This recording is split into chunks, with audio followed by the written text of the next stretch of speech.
Hello, everyone. Call-in user 2, is that you, Laura?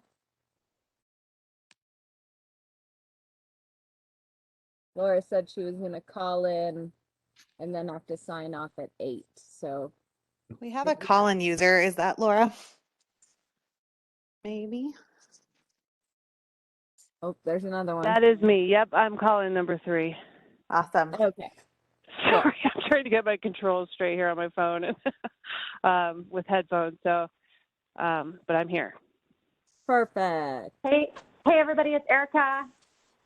Cool.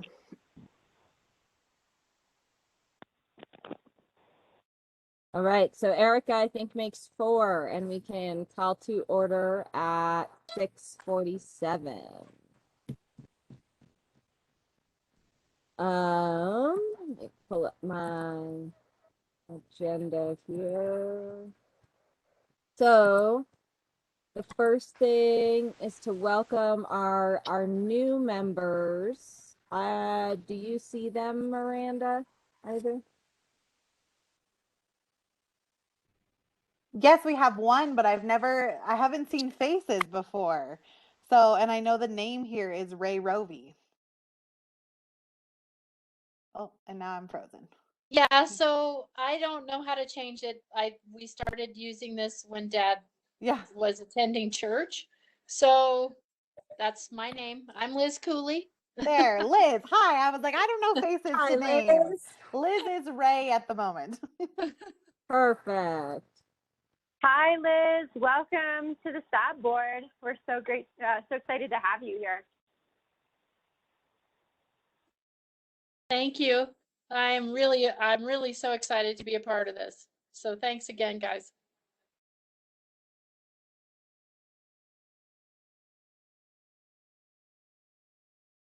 Okay.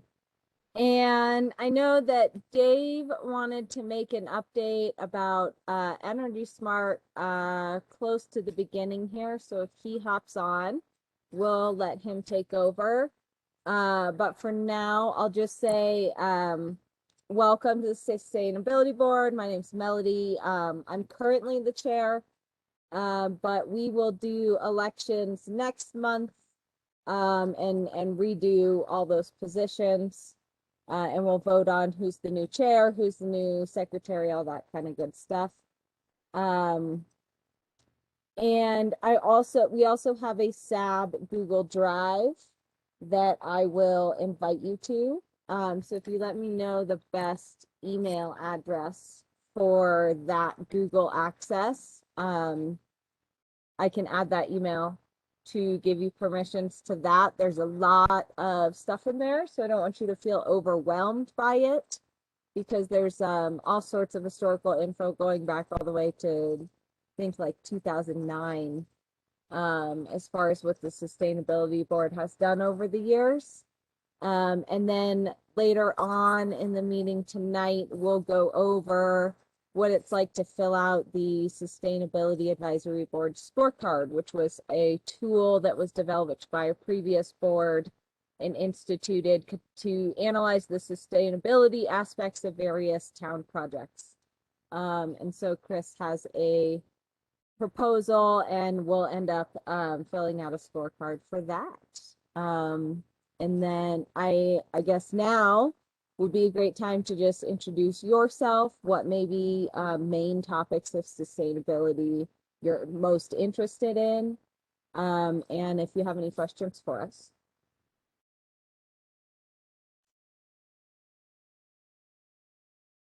So, Melody, you want us to go around and introduce ourselves? Is that what you wanted? I was going to start with Elizabeth here. Okay, thanks. I wasn't sure if that was directed at me. I have been working on environmental education since my children were young. I started in Coal Creek, and now I'm a preschool teacher at Nederland Elementary, and before that I was the custodian. I do the composting with the help of my husband, who this year mostly did most of the work.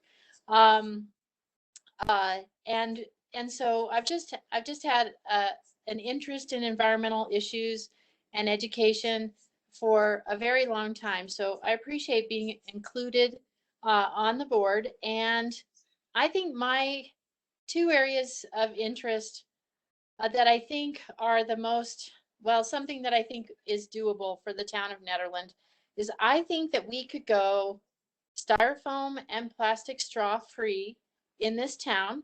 And I think I told Garrett this, you know, I don't know if any other towns have tried this.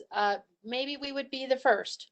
Nederland has gotten a lot of national attention for Frozen Dead Guy Days. And then also, when legalization happened, we were known for having the most houses um, per capita for marijuana sales. So, you know, we've made the national news before. I'm wondering if we can't do it this time for something really important. And if we can partner with business and help them buy in with the educational opportunity. You know, if we can make our business partners truly partners, and if we can come at this from a more like not we've passed a regulation and now you have to follow it, but more like how can we help your business get to this point? That's kind of my philosophy for moving forward in these directions. And I think the only way that environmental issues will be dealt with is if we can partner with business. So those are the kinds of things that I'm interested in, and thank you for this opportunity. Thank you, Elizabeth. That sounds great. We do have a zero waste subcommittee, and we'll be talking a little bit about what they're doing in an upcoming grant later on in the meeting. So that's fantastic to know you're interested in that. I think we'd all love to be a plastic straw-free town. And there are various businesses who use those compostable ones, which is great. They've made the switch on their own. And we definitely want to, you know, support those guys and make sure they're recognized. I do Melody? see, yeah. Oh, sorry. I was just going to add into Liz. I don't know if you're familiar with the Colorado Communities for Climate Action, or CC4CA. So we are a member of that organization, and they're pushing pretty hard to outlaw styrofoam at a state level. So I'm not sure exactly where that is now, but it would be great to loop you in with those efforts because it is at a state level as well. But I'm super excited. If you're excited about this stuff, like really one of the things that I've seen on the SAB board is that we're just limited by people's time and energy. And if you're excited about styrofoam and plastics, we will support you in any way possible. And so that's just really exciting to hear you come to the board and have these like very tangible goals. So thank you so much.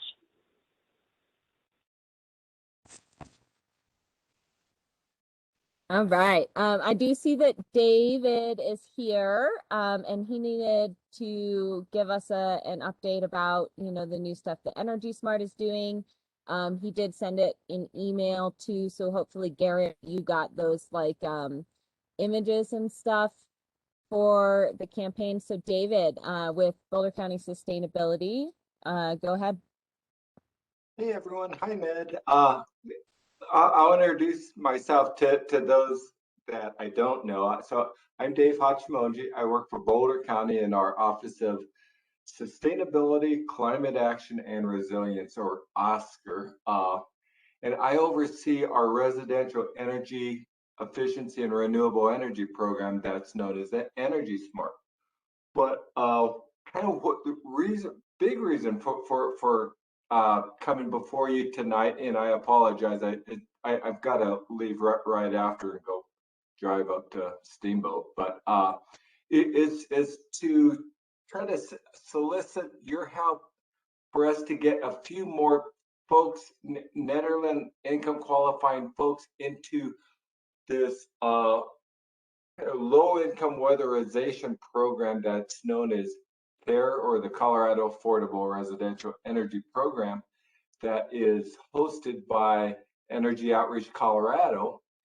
And for us, Energy Smart, what we're doing is, in order for this to be available countywide, because currently it's only available in Longmont, in order for it to be available countywide, Energy Smart has taken on the chore of administering and implementing this CARE program. What the CARE program is, in a nutshell, it's available to folks who are energy burdened, that are at about the 80% area median income. And I should have looked up how much that is nowadays, but it's actually a fairly relatively high number. But what it does is it provides free weatherization work for qualifying folks' homes. And so that kind of weatherization work will include installation and air sealing, could include a refrigerator, uh, heat pumps, heat pump water heater, if there are also, if a person is both Excel electric and Excel gas customers. Um, we can also do direct installations of LED bulbs and smart thermostats, and a number of other things as prescribed through a energy audit. What for us this year, our goal was to be able to do about 20 projects here countywide. We're at about 10 today. I've got about 10 of them in the pipeline. So I'm looking for an additional 6 to 10 homes that we can provide this. Again, there's no cost to the resident, but wanted to kind of run this through you guys to see if there's any of your residents that might be interested in reaching out. Now, who they will reach out to is Energy Outreach Colorado themselves. They would then fill out an application. I did earlier today send to Miranda and Garrett and Melody a little blurb that if you can put that on your town website, that'd be super appreciated.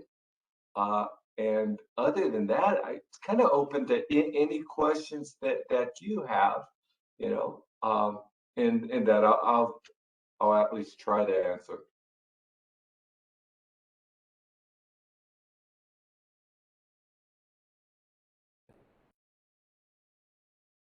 Miranda, did you see Dave's email? Are we okay with just posting that information on the website? Yeah. Yep. Okay. I can also write a short article in the local paper. Eric, I know we had, did we ever get those that information to the food pantry? I think we were going to put some brochures at the food pantry as well. Yeah, we did. We did get those there. Okay. That was a while ago, though, so it might be worth checking in with them to see what else they may need and how we could help with that. I had a quick question. Is this for anybody in the county, or is this just Nederland town residents? No, it's anyone in the county. But what I wanted to kind of do, because again, I'm limited. We're limited budget-wise in terms of capacity, how many of these projects we can still do by the end of the year. I have a pretty good hunch that if I, notified Lafayette, for instance, or Boulder, and asked them to put it out through their channels, we'd probably eat up that capacity pretty quickly. And just since I have a soft spot for Nederland, I wanted to sort of give you guys the opportunity to first reach out to any of your residents, and then we'll see how that goes. And if there's still availability, yeah, I'll open it up to some other cities or towns. Again, but certainly, Erica, if you know somebody in Lafayette, or wherever who might qualify, certainly encourage them to go. The easiest way, again, to do that is to go to energyoutreach.org and start, thumbing through their website. That the CARE program is readily available there, and they can download the application. They would submit their income documents to Energy Outreach. That would confidentially, we here at the county or at the Energy Smart program doesn't have to see that. They just give us a thumbs up, say, hey, so and so in Nederland or Lafayette or wherever is a good lead. Why don't you guys pursue it? That's great. Thanks so much, David. Just so you guys know, it'd be great to get it on the town Instagram page if we can do that.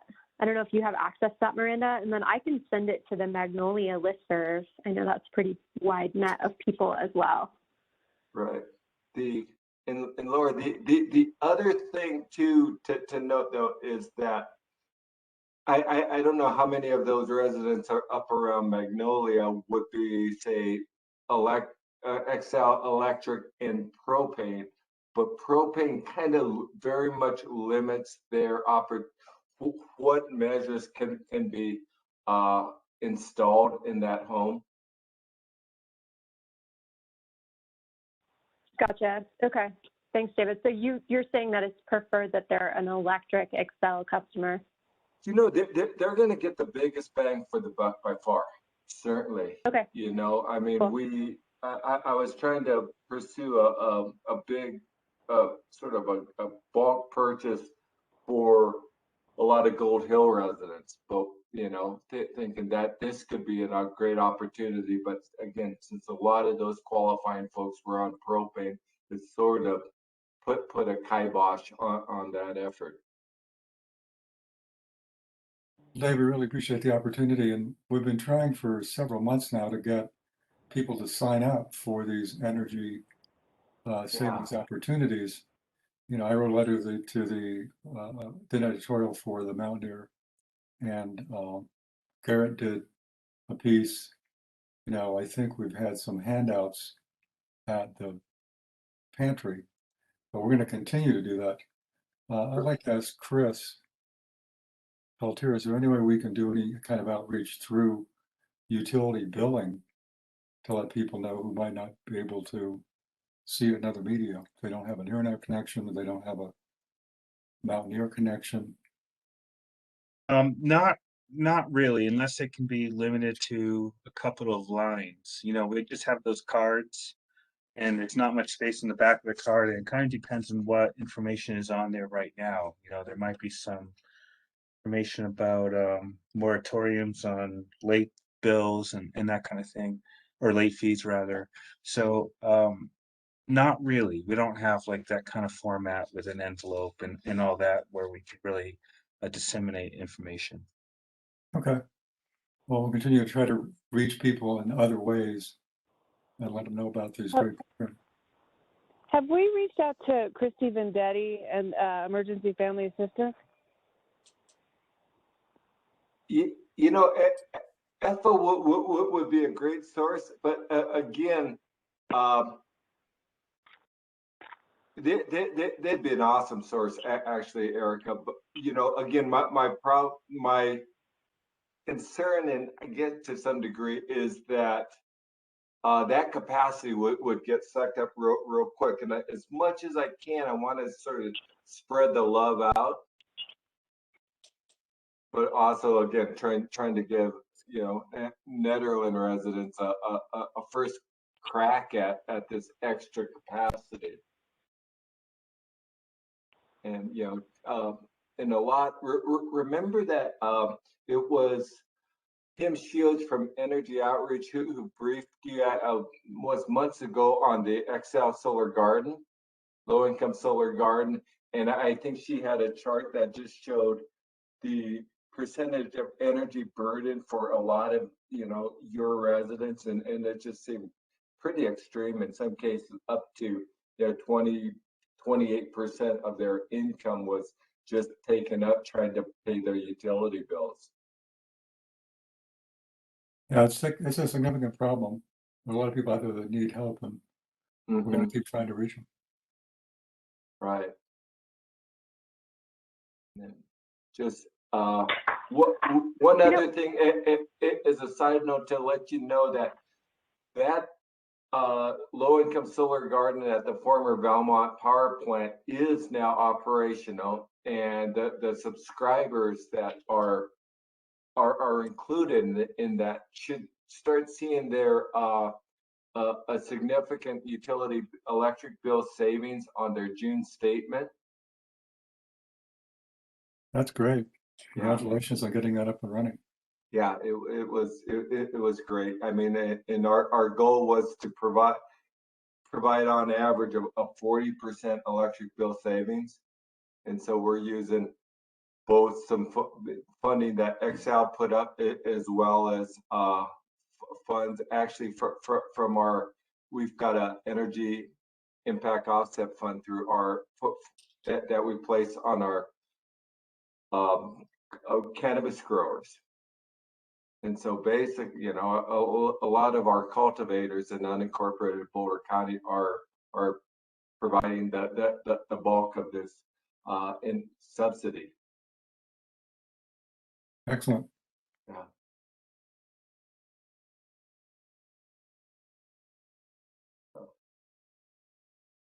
Anyway, Hey guys, sorry, David. I was just thinking another interesting person to contact might be Stephen LaFay from the Teen Center, to see if he has any specific families that he's connected to that this might really benefit them. I don't know if we've reached out to him specifically. I'm sorry, what is the organization he's associated with? He's the executive director of the Teen Center in Netherlands, Okay. the alternative high school. So he's really connected to those families, and I could just see him being a good resource of helping like really support a number of families in our community. So I can send him an email if you guys think that's a good idea, and see if he's got some suggestions. Yeah, or at the very least, if you can send him, you know, a link once it's up on the town site, that'd be super appreciated. Yeah, I'll do that. Okay, great. Well, I guess unless someone has any other questions or just general questions of what, you know, what we're doing on the sustainability end of things here at the county, I'd be, which I'm happy to try and answer. I can let you carry on with your meeting. Dave, can you hear me? This is Laura King. Yeah, yes. I just was wondering, you know, as a goal for us in Nederland, how many applications would you like to see, and what's the time frame you'd like to have them by? So, I mean, ideally, I would love to see an interest expressed by, I mean, even if we get 4 homes, you know, within the Nederland area, weatherized, and it can contribute to making them more comfortable and save on their utility costs, that would be ideal. Great. And what's the timeline you'd like to have the applications in by? You know, it is pretty much first come, first serve. But that, and so as soon as, I mean, as soon as you can get the messaging out there and induce, you know, your potential qualifying residents to reach out to energy outreach, the better, you know, because I'll probably, if I don't see, you know, much movement in probably by mid-July, I'll start reaching out to some of the bigger communities and going, hey, how, you know, start notifying your own residents. Thank you. And Eric, I'm happy to put some time into trying to get some of those applications in also, so we can connect at some point and kind of go from there. Thank you. You bet. That sounds great. Thanks, Laura. And thanks, David. It's always good to hear from you. Likewise. Okay. Take care, y'all. Thanks, Dave. Thank you, David. Bye-bye. Good weekend. All right. So I do see that Constance has joined us. So welcome. We do have Shannon and Linda here, or at least I see Shannon, to discuss the mountain sustainability indicators that they've been working on for us. So we'll have them give us an update on that.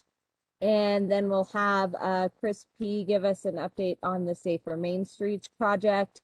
And then we'll kind of get back to updating our new members on what it's like to be on the board and the SAB scorecard and all that kind of stuff.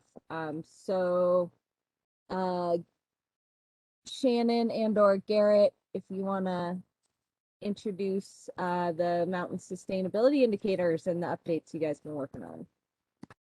Great, yeah, and Linda's here as well. You can see her there. So yeah, I'll turn it over. You've met Linda and Shannon a couple times over the past 10 or so months. So they have a brief presentation that they'd like to provide and give an update on all the awesome work that they've been doing.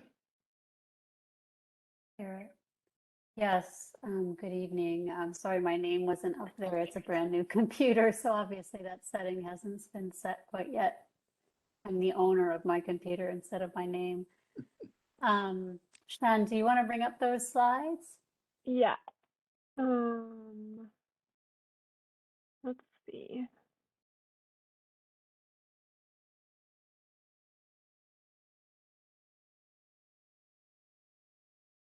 Good? Yes. Sweet. Can everyone see those slides? Yeah. Okay. So yes, as Garrett said, over the last 10 months or so, we have been engaged with the town of Nederland, and we've been so grateful to be able to collaborate with Garrett and with experts across your organization to work on mountain sustainability indicators. And for those of you that have been involved in past presentations, there is a project brief that sort of gets at the who, what, where, when, how of the project.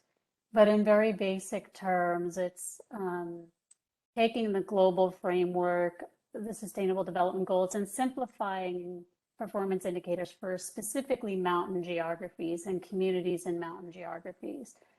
And so we won't go into too much detail on the background of the project, but again, I would refer folks to that project brief if you want to refresh on the project background. But really what Shannon and I were hoping to do this evening together with Garrett is to really present the work that we've done, which is really the environmental sustainability dashboard. It currently consists of 62 indicators across 6 themes of environmental sustainability.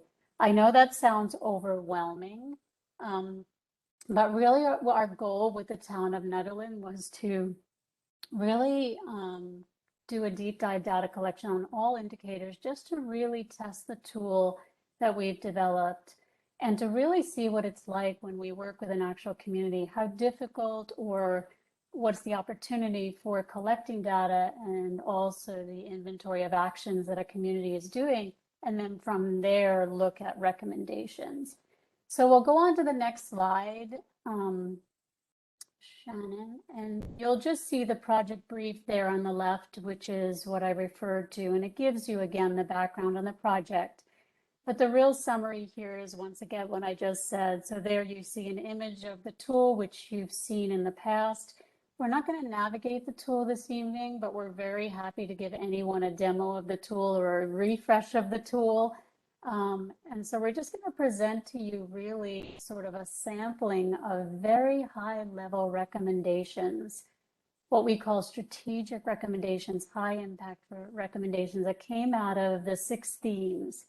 And we just wanted to give you a sampling of what they look like. So after collecting data and inventorying actions and the initiatives that you're already doing, what are some recommendations that may emerge? And just listening a few minutes to your earlier conversation, you'll see that there's some synergy there So it sounds like, there's some common thoughts on the work that you're already doing or where you're going with certain areas like energy, for example. So again, we've performed a deep dive data collection and actions inventory and prepared some recommendations, some of which are very high level and some are sort of somewhat more secondary. But working together with Shannon and Garrett, I would say that we did a pretty good job at 90% completion of all the indicators. Some of them far more challenging from a data sourcing point of view. So we sort of graded ourselves across the dashboard and gave ourselves a sort of 90%. So I'll leave the rest of that for you to judge, but that's a summary of the work that we've conducted over the last, 10 or so months with some breaks over holidays and also given the context of a COVID type year.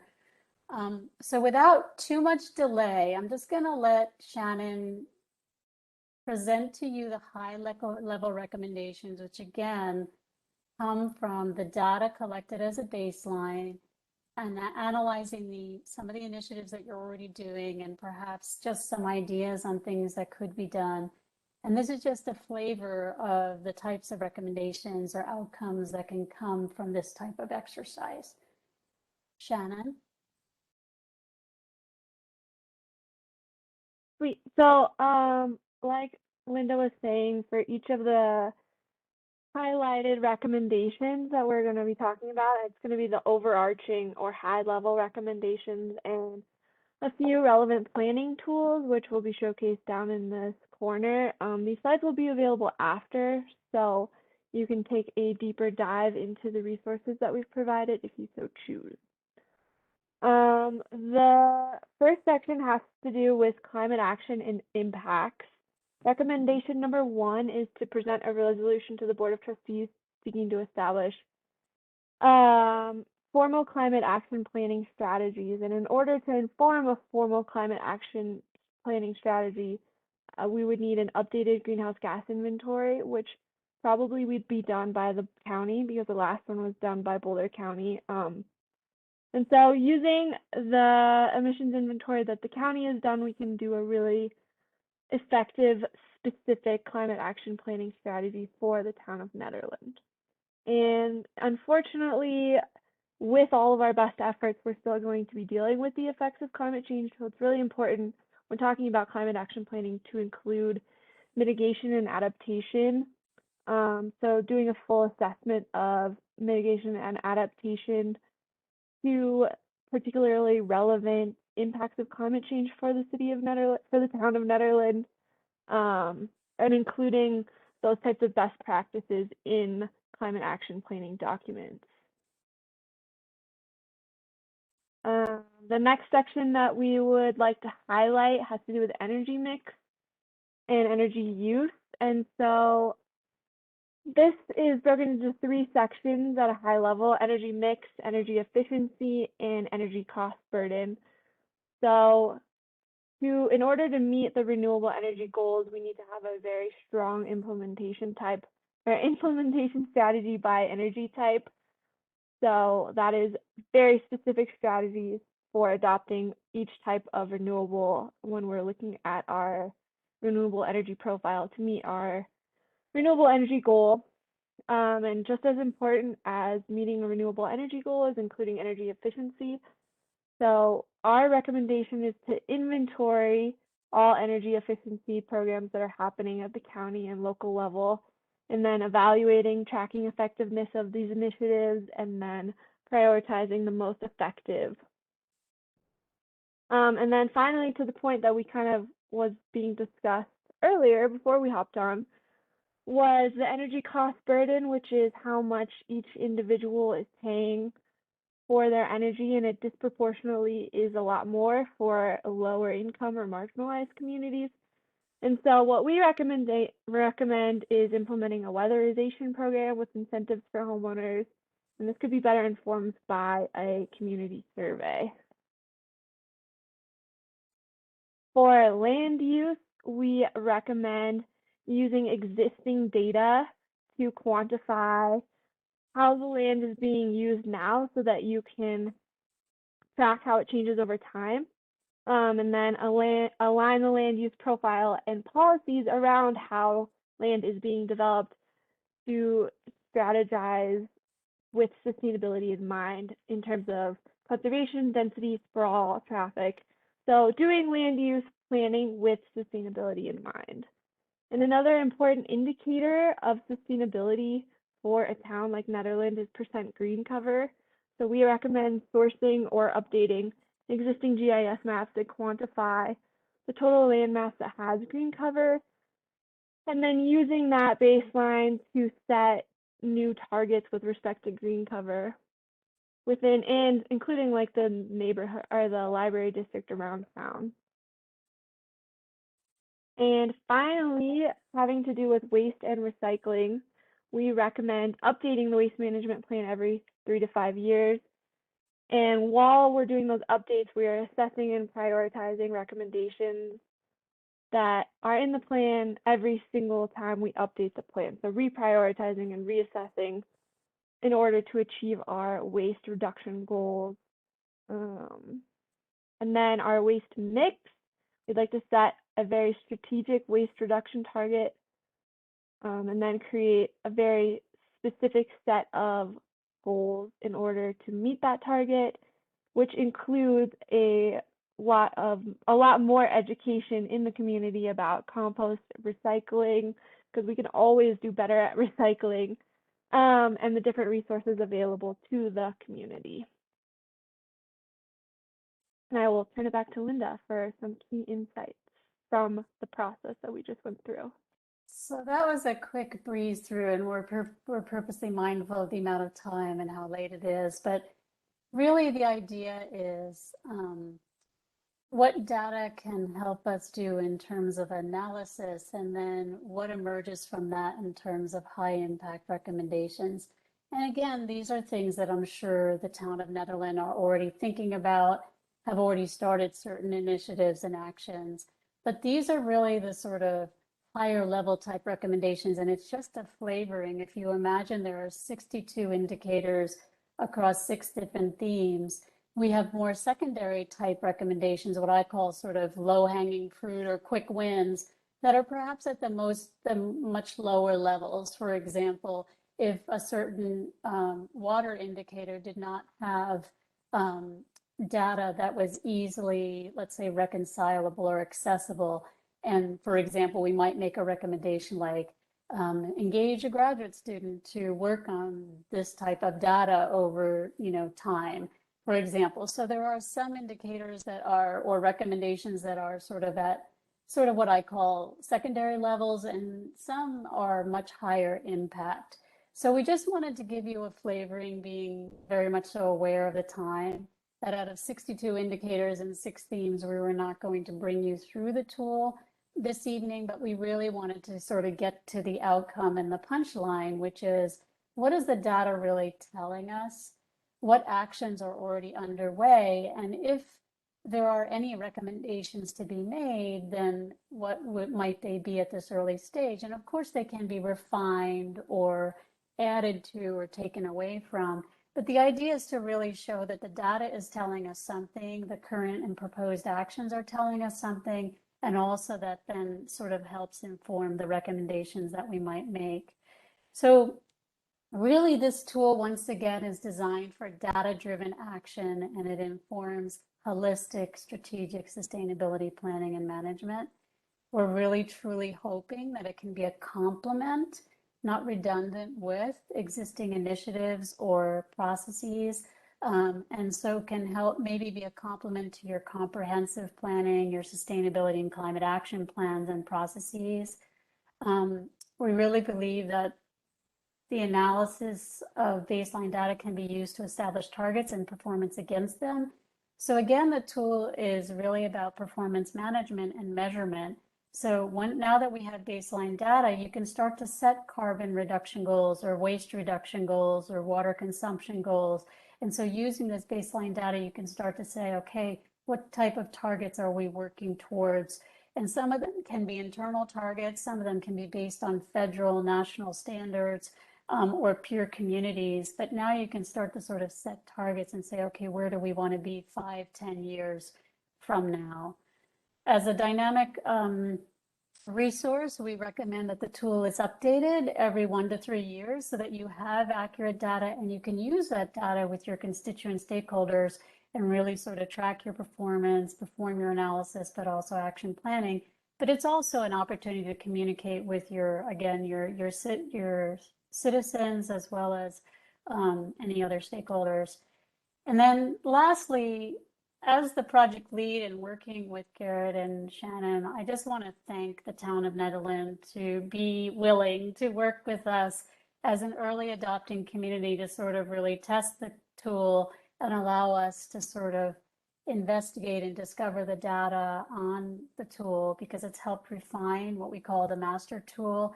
And that then will be used with other communities, hopefully by putting it into the public domain and allowing other communities to access the tool in the future. And we truly invite the town of Nederland to take the ride with us. And if we are able to get funding, we hope to advance the technology on which the tool is currently sitting, and also sort of provide some functionalities in terms of information sharing and networking. So we have a little takeaway there. You know, performance measurement and management is not necessarily easy when a community is constrained with resources or capacity and capability. Of course, sometimes you can ask the question, is this really worth it? So we really sort of suggest to communities that they use the tool selectively wherever they have priorities and where it fits and adds value the most. So we'll leave it there as sort of just a high level overview of the project that we've been working on over the last 10 months and what it is that we're delivering to Nederland. And we look forward to a continued partnership, however that may look into the future. So we'll leave it at that as a high level. I would love for Garrett to chime in, maybe express in his own words anything that he heard or the process or the outcome, and then we'll of course take the rest of your questions. Yeah, for me, it's been great working with Shannon and Linda because you know, this tool really is a comprehensive look at all aspects of sustainability and all aspects of town planning. So where the SAB has been focused on renewable energy and waste, you know, there are certainly other areas. If we decide to pursue, this tool will certainly help us bring some knowledge to the table. You know, if we want to sit down with the planning commission and talk about land use and that sort of thing. So I'm just really grateful to have Shannon and Linda. It's been incredible to work with them. This is truly like high quality work. And I really look forward to getting the SAB's input and on how we can use this moving forward. As you've seen, we're already doing some of this, right? Whether it's energy burden or waste diversion education, which we'll talk about a little bit later in this meeting. We're certainly already doing some of this, but there's certain things that we're not. And so it'd be nice to get SAB's input on some of these other items as well.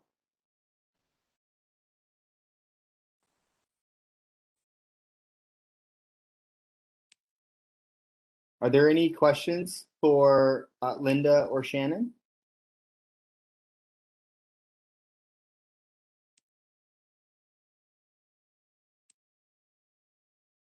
Are there things specific to Nederland that you think would be interesting information to people on the board right now? Are you asking me, Alan? Any of the three of you? Data that's been gathered, that has anything popped out of you that looks interesting that we could share with the board? Yeah, let me look through it again, Alan, and I'll let you know. Nothing comes off the top of my head right now that would be surprising to you. Oh, Okay. Alan, was that your question? I didn't hear the beginning of your question. So is that what you said? Is there anything surprising in terms of the data? Is that what you said? All right. I can't hear you. I couldn't hear you. Oh, am I muted? No, is he asked, is there any data worth sharing with the Board of Trustees? And my response was, let me look at it. Nothing comes to the top of my head. You know, I take recycling and waste and things like that. That's been a goal for a while. I mean, how do we stack up there? Do we have a date on that? I know the county's done pretty well and we've done pretty well. But where Yeah. are we and how far do we have to We go? we Things like have we have our waste diversion, right? We passed that resolution or ordinance late last year, which requires haulers to report their tonnages. So we do have 2020 waste diversion data. I don't have that number off the top of my head, but it's not great. You know, it's typical Boulder County levels, but you know, as a state, we're pretty awful. So there's obviously room to improve on that. well, Boulder County is a lot better than the state though. So that's a good thing to know. Yeah, I mean, can you hear me now, Garrett? I'm not sure if you can hear me. You can? Yeah, it's a little faint, but I've got it turned all the way up on my computer. Okay. So I'll just speak a little bit better into the phone. So I think that if the Board of Trustees, I don't know how often, for example, they see your carbon data, but that coupled with setting carbon reduction targets, I think is certainly a valid indicator or group of indicators to bring to your Board of Trustees. It's front of mind for a lot of communities. And without seeing the data by sector, for example, what is the carbon load in each of your sectors? And then how might you go about setting your targets and then mitigation activity in order to reduce that carbon, targeting the highest sectors. I think that one is certainly strategically worthy to raise at the higher levels if you haven't already done so. And then mitigation and adaptation, the qualitative indicator is simply, are we working on this? Are we planning for climate change impacts? And that, yet again, I think you're already doing certain things across your departments, like, for example, wildfire management. And so how might you assess how much you're doing or how much more you might be doing? And I would think that your Board of Trustees in that area, in that section alone, would be interested in those two indicators. Qualitatively, how are you doing or assessing your mitigation and adaptation? And what are you doing in terms of targeted carbon reduction and setting long-term targets? So that would be a strong recommendation. Sounds like you're already working very much so on your energy. In the water section, which is one of my favorite sections, but probably the most challenging indicators, there's so much water data out there. And the only recommendation I would make, and it sounds like something Garrett told us, is that you all had a presentation from a water consultant, or was that right, Garrett? Our attorney, yes. But staying, of course, on top of your water supply and demand, and where does your water come from and your rights and such like that. I imagine those are strategic issues that your Board of Trustees will always take interest in as such a critical resource these days, especially in Colorado. You've already talked about waste and on land. I would imagine, and this is just again a guess from looking at the data, that knowing how your land mix changes over time and how much of your land is actually preserved for the long term, like for example, something like conservation easements, may that be of interest to look around and say, what, if anything, can further be conserved, or what, if anything, would be good areas for density, but not a high impact to the community and or to the environment or resources.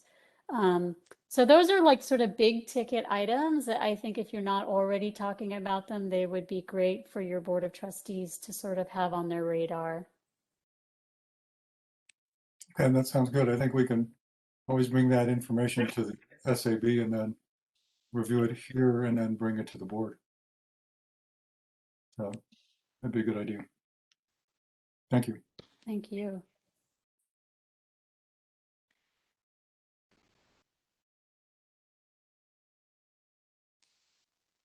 Are there any other questions for Linda and Shannon? It's a lot to digest, so we understand that throwing indicators at folks in the evening. But I think that Garrett will take the opportunity to use the tool, from time to time at your meetings and really sort of just engage you a little bit more in it and we're around to continue to work on the next phases of the project. And we truly see Netherland as a partner. So thank you again for allowing us to work with Garrett and the community. Thanks, Linda. Thank you, Shannon. I appreciate it.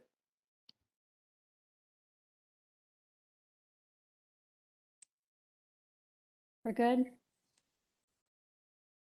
I think so. Thank you. Okay, thank you, folks. Have a good evening. Have a good night.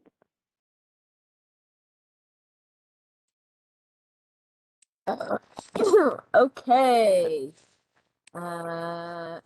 Hopefully I'm unmuted now.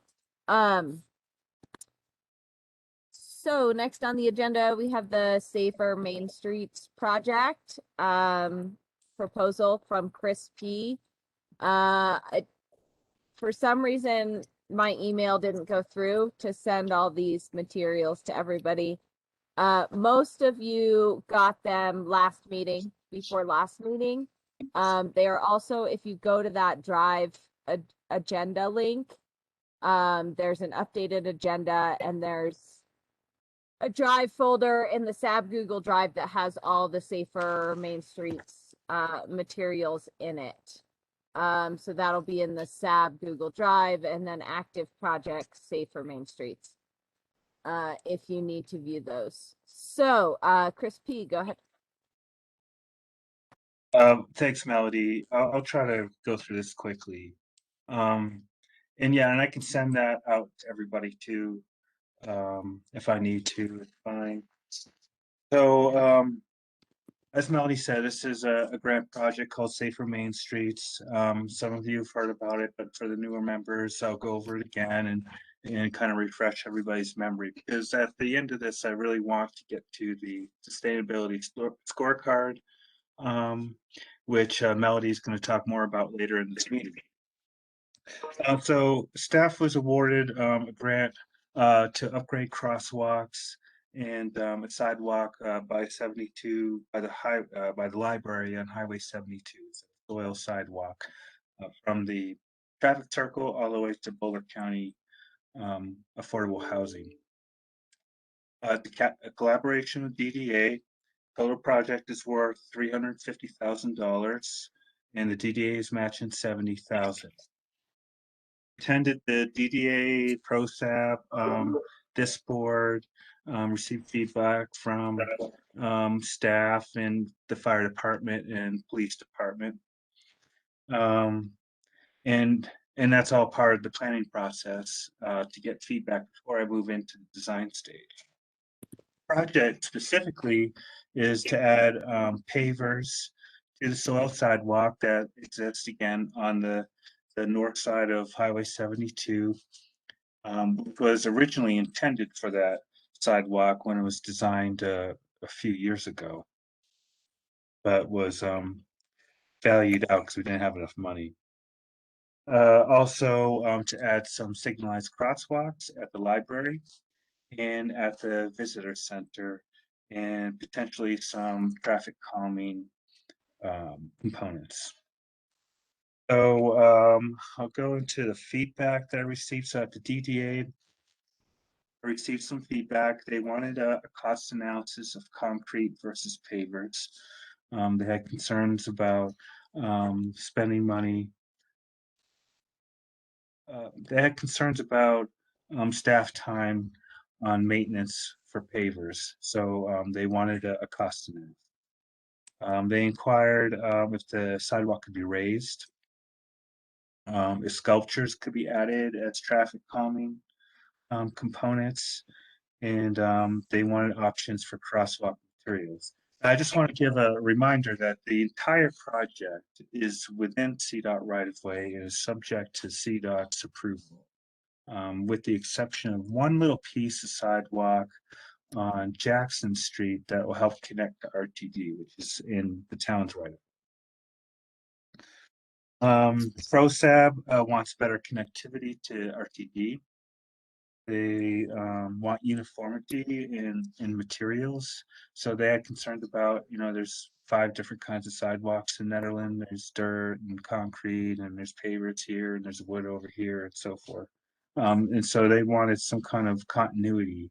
And in the TIP project, we do have curb extensions that are going to have pavers. And so I was hoping to also incorporate the same pavers that I'm suggesting for safer main streets also in the TIP project to, again, provide some sort of continuity.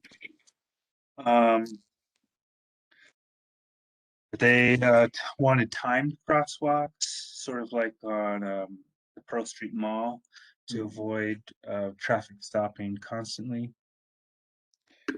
That was all from them. PD wants timed crosswalks as well.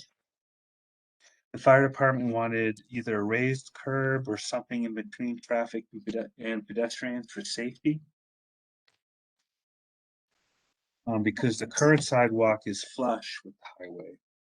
And then at your last meeting, the only feedback that I received from this group was a median as well, again, to provide some kind of separation between the pedestrians and cars. And so that will certainly be considered as we go into the design phase and figure out what CDOT's going to allow us to do. And then in your packet, well, not in your packet, but was in your packet was the scorecard. And again, it's the sustainability scorecard. And it's part of the Netherlands planning process. And this group scores projects based on their sustainability. And the project and this group in the scorecard is a tool, just like we heard in the last presentation. And it scores projects based on 3 categories as they relate to sustainability. So categories within the scorecard, and I'll send that that folder out here in a little bit. But the categories in the scorecard are nature, social impacts, and economy. And there's subcategories within that. And so essentially, I have one here. And I mentioned in my aim, which is not in your packet, but some aspects within the project that sort of relate to these goals. But for example, under nature, you have a list of categories like ecosystem health, energy use. For example, these pavers that I'm suggesting may have a lower carbon footprint as opposed to concrete. That's one thing. Land use, water. These pavers that I'm suggesting are pervious, so reduces Netherlands area total impervious area, which improves stormwater quality. That's one example. Then under social impacts, there's education, and this group may ask that I put something on the website that provides education about these pavers, for example, or the project, or how it provides connectivity to disadvantaged or ADA connectivity to the Boulder County housing. Health and sense of community, social equity. Again, that sort of connectivity to the church and stuff may be an example. Economy, employment. This project provides safe connectivity to RTD, reduces the need to have cars. You don't have to have a car. You can live within your community, walk to work, and that kind of stuff. Safely walk to work, right? Cost of living. There's some of these things. So yeah, cost of living. Again, maybe you don't have to have a car. You could walk to work or something to that effect. Business community development. This is connectivity to the heart of Netherlands downtown to provide people a way to access their groceries and other stores in the downtown area without having to get in a car. So, and those are just examples. I'm just throwing things out, but the point is, scorecard is a tool for you guys and for me to create a project that best aligns with your sustainability goals, and at the end of it, score gets spit out, and the score of X allows the project to move forward. A score that's low, like if I got a score of 50 or whatever, just for example, you might be like, okay, well, how do I get this score higher? Maybe we can ask Chris to do something. So, so hopefully at the end of this, by the next meeting, you guys can provide me a scorecard based on the information that I just provided you. And then I'll send my folder that I shared with Melody and I shared at the last meeting to everybody here at SAB. So you have at least the basic information, the project, the scorecard itself, which is an Excel spreadsheet with a couple of tabs, and that's it. So that's my whole presentation. Do I have any questions on it?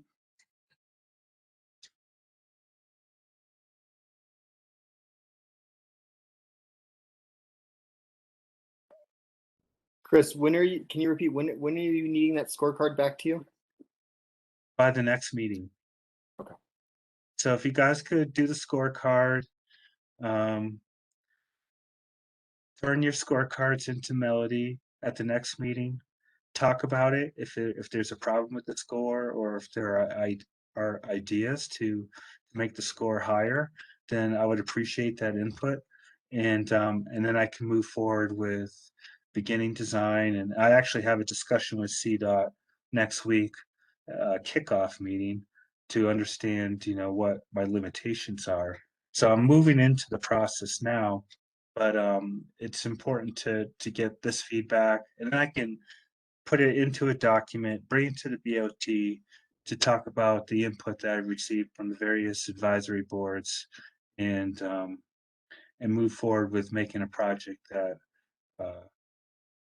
aligns with Netherlands ideas.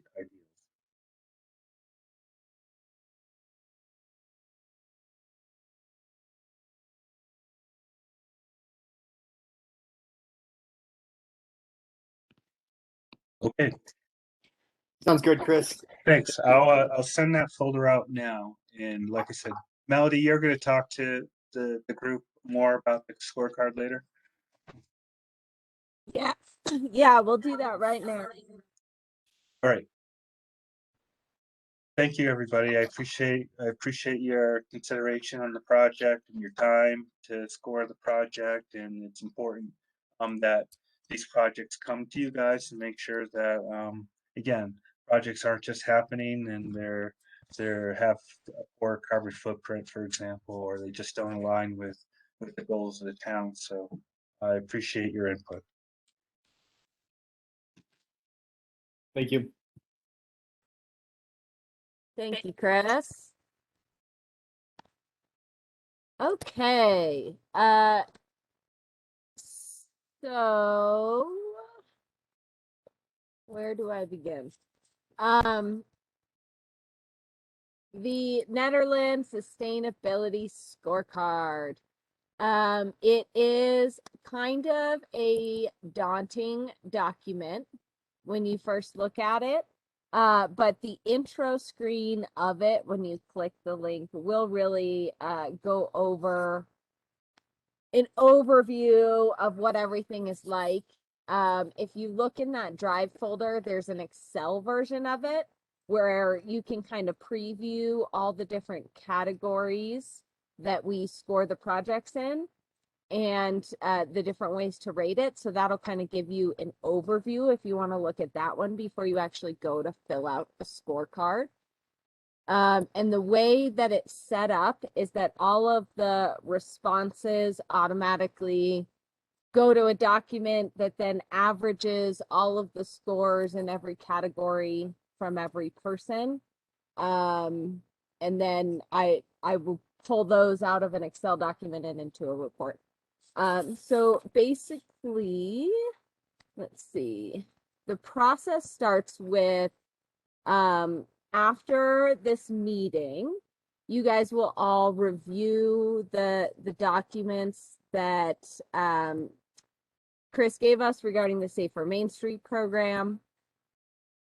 and kind of get a sense of the project and what you might feel, as a newly found sustainability advisory member or somebody who's been here for a couple of years, what you think might be sustainable about the project, what improvements could be made. A lot of things like these types of projects, you're gonna probably be talking about materials and drainage and pedestrian safety, connectivity of the town and how that fosters sustainability as well as local economy, those types of things. And there's probably also going to be some categories that are going to be not applicable. And so everything is broken down into a category, and then within that category, another subcategory, and you're going to rate each of those from either non-applicable or 0 through 4, and 0 being the current project as it's proposed is not sustainable whatsoever. 4 being the current project proposed is fantastic and 100% as sustainable as it could be.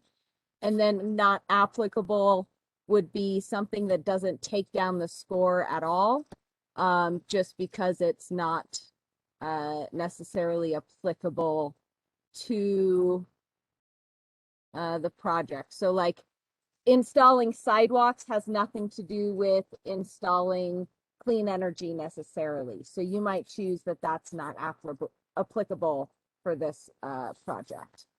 But carbon emissions might still be applicable based on what kind of materials are used or something like that. Or maybe we're reducing carbon emissions because we're increasing walking and bike transportation. So then each of those categories, you can also go through and give a paragraph or sentence long comments to explain more of your score and what it looks like. And then at the very end, after everybody fills out each section, we can come back together and kind of go over some of those categories again and see if anybody has any specific questions that they want to ask about the project and what it looks like. We can also update anyone's score if they feel like they want to change anything after we all talk and discuss the project and get some deeper dive details. But basically, we'll have those results at that July meeting. Even if we need to adjust scores real quick during the meeting, I can do that all in the Excel document. It's pretty easy. So I know that's a lot of info if you haven't filled out the sustainability scorecard before. Does anybody have any questions about that process or about what it looks like or about why we're doing this?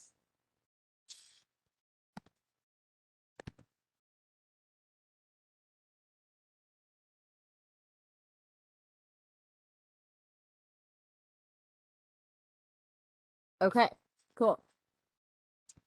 So I will get that link sent out to everybody, and you guys can fill out that scorecard at a time that's convenient to you. I would say plan half an hour to an hour to kind of go through it all and fill it out because it kind of is an involved process. You could speed through it quickly if you wanted to and you felt like you had a good grasp of the project as well.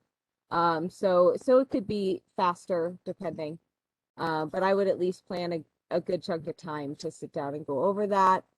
And if you haven't completed it in the next, let's say 2 weeks, I'll email everybody a reminder to just say, hey, make sure you get this done before our next meeting. And if you have any questions when you are filling it out and going through it, feel free to call me or email me, and I'll see if I can help and get everything done on that.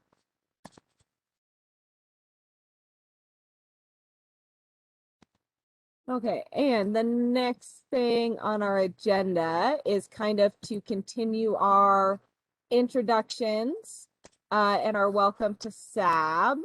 So do any of our current members kind of want to go through and introduce themselves in maybe one or two sentences? And then we can have Constance give an introduction, and then we'll move on the agenda after that.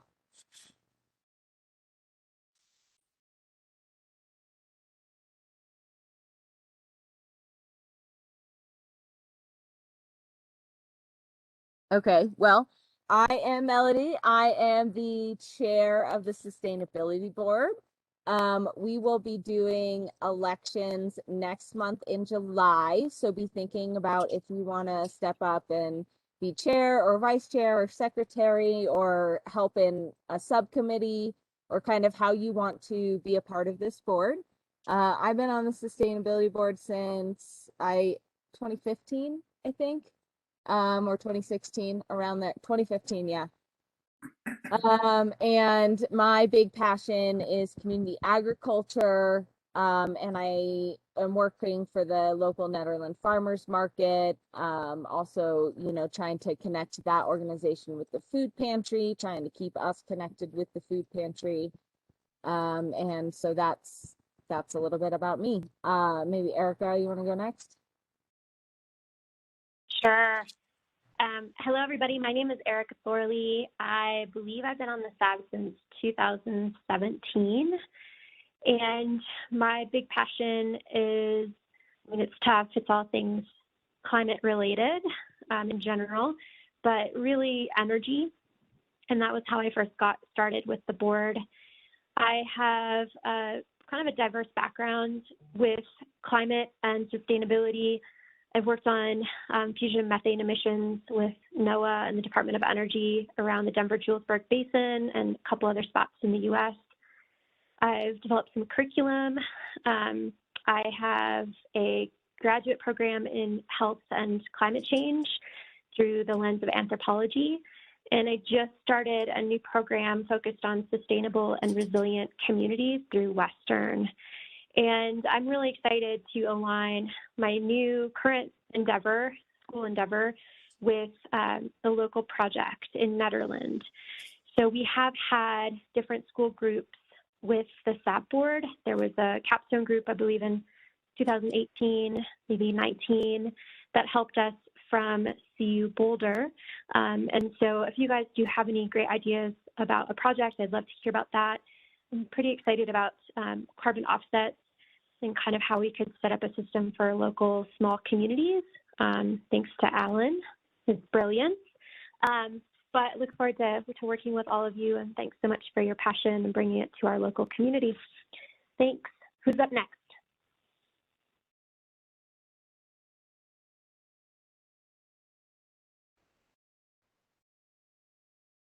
Alan, you're next on my list. I guess I could go next.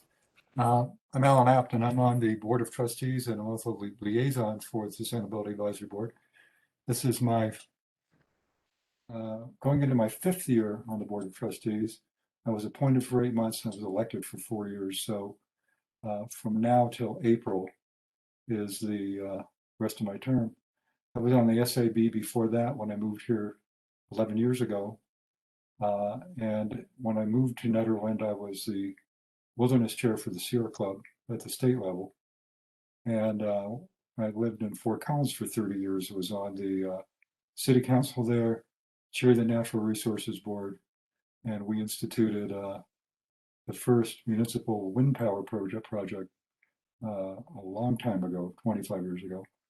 So I'm real excited to keep working in Nederland, which is a really progressive community. And I'm really looking forward to continue to work with all you. And the SAB has been a very impressive, productive group. And I'm very happy to be part of it. So thank you for all that you do, and welcome.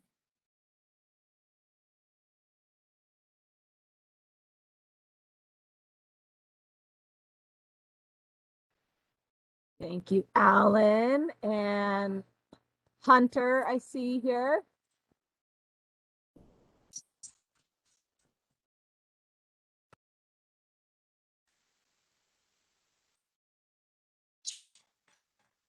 You're muted, Hunter.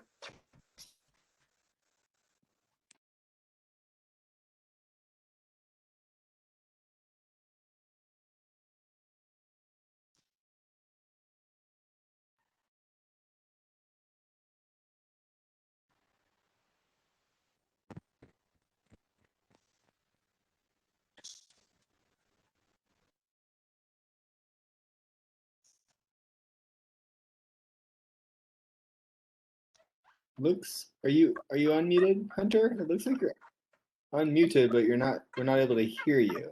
It's very strange. You might want to call yeah, we're getting some feedback. Why don't you log off and log back in? That might help.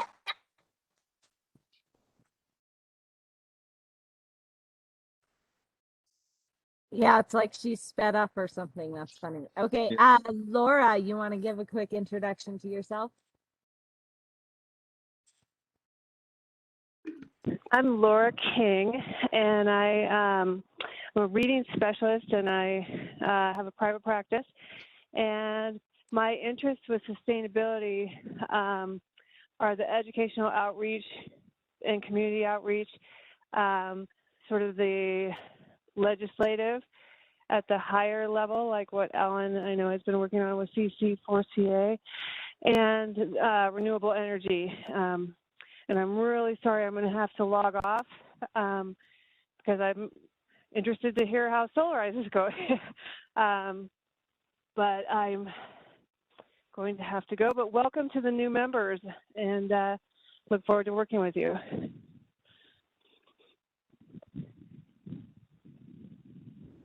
Thank you, Laura. Okay, so I think that's all of our current members that are here. Elizabeth Cooley is our other new member. She gave an introduction to herself earlier. So Constance, you want to introduce a little bit about yourself, why you're interested to be on the board here with us. We're so happy to have you. Yeah, and thanks for the warm welcome. And sorry I came a little bit late. I was picking up my dad from the airport. And yeah, I'm very excited to be a part of this sustainability advisory committee. I am currently a student at CU Boulder pursuing a PhD in applied math, and before that I worked for several years at a company that did policy analysis. So we worked mostly with foundations and the federal and some state governments to tell them if any of their policies, ranging from healthcare to environmental or education or nutrition, what impact they had and if that was aligned with their goals. So I'm very excited to put my skills to use here. And I talked to Garrett a little bit about the different programs, although I'm enjoying getting up to date and hearing how they're going today. I'm very interested in the aggressive goals that NET has to pursue 100% renewable energy. So I'll probably reach out to those of you who are involved a bit after the meeting to see how I can help.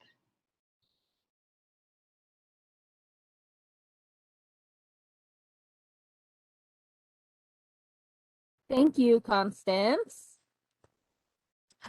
So part of what we've kind of been discussing as how the SAB board is gonna, how we want to operate moving forward is to continue to work with subcommittees and kind of action committees that pop up here and there or remain constant, such as the Zero Waste Action subcommittee. In the past, we had the Community Agriculture Subcommittee, and that ended up creating the community gardens that are behind the co-op, or at least reinstituting those that are now run by the food pantry, and then also helped to create the farmers market. And so I think we've also talked about the need for a renewable energy subcommittee. And basically the way that would work is that one or two SAB members would be on a subcommittee, whether it be renewable energy or zero waste. And I think if each one of us had a subcommittee position, where we could garner other community members, other friends, and people who are interested or have some sort of stake in that particular goal to really work on the action plans, such as, partnering for a bulk purchase of compostable straws so that every restaurant and store in town has compostable straws. That's definitely something we've talked about. And so I think working with subcommittees to really implement those action plans is someplace we want to go. And so as SAB members, it would be great to be thinking about which subcommittee you might want to join, what kind of friends you might want to pull into that subcommittee or that specific project. Because I think really we're called a sustainability advisory board, and while we do play an advisory role still with the BOT as far as what resolutions we want them to pass and what policies we want them to pass, part of what we do is also community action and really getting projects running. So I think that's kind of a good introduction to what it's like to be on the board.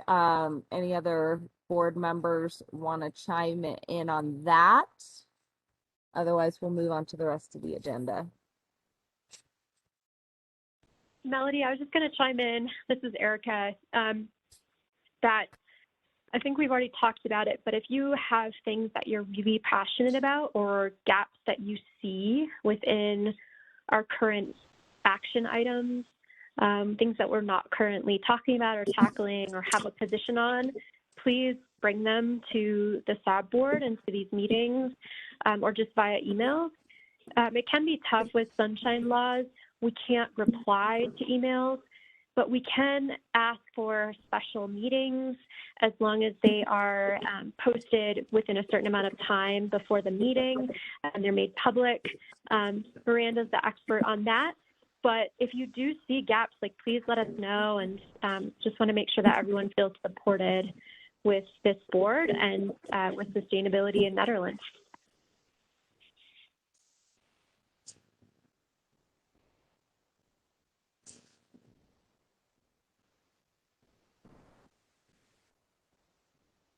Can you guys hear me? You can? Yeah. For real? Yeah. Yay! Sorry. Hi. Sorry. I've just been messing with my computer trying to figure out what's going on, but I think I figured it out. Hi, my name's Hunter Wright, and I have been on the Sustainability Advisory Board since 2019.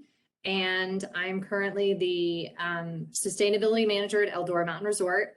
And one of the things that excited me about joining SAB was that Eldora has a lot of the same goals that Nederland has. The main one being 100% renewable energy by 2025.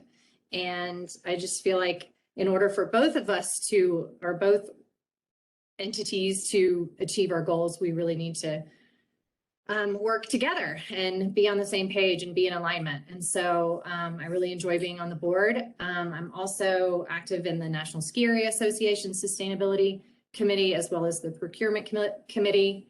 And I'm very excited to work with you guys. So sorry to kind of come in and disrupt things, Melody. I know you're on a roll, but I just wanted to say hi. Okay, it's good. Thanks. Yeah, it was actually perfect timing. I'm afraid to unmute myself now, but I think I figured it out. So. Right. Okay, so next, a couple things on the agenda are a Solarize update and a building code update. Yep. So we've got forward contracts signed for Solarize Nederland. I'm not sure that we had a recent contract signed that brings us to four. I know we've got at least 22 kilowatts of solar being installed, but that doesn't include the last one that just signed up. So we're probably around 30. So we're 1 or 2 contracts away from reaching our tier 2 rebate, which is the 50 kilowatt threshold.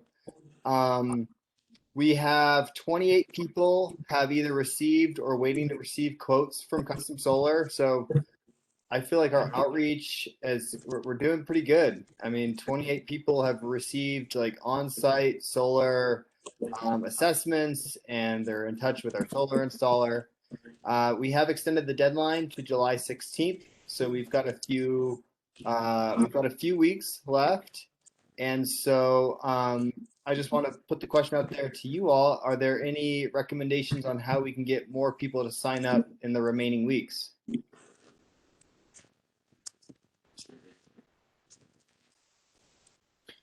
I don't know if there's a farmer's market or is a farmer's market covered with somebody? That's what we've been doing in the past.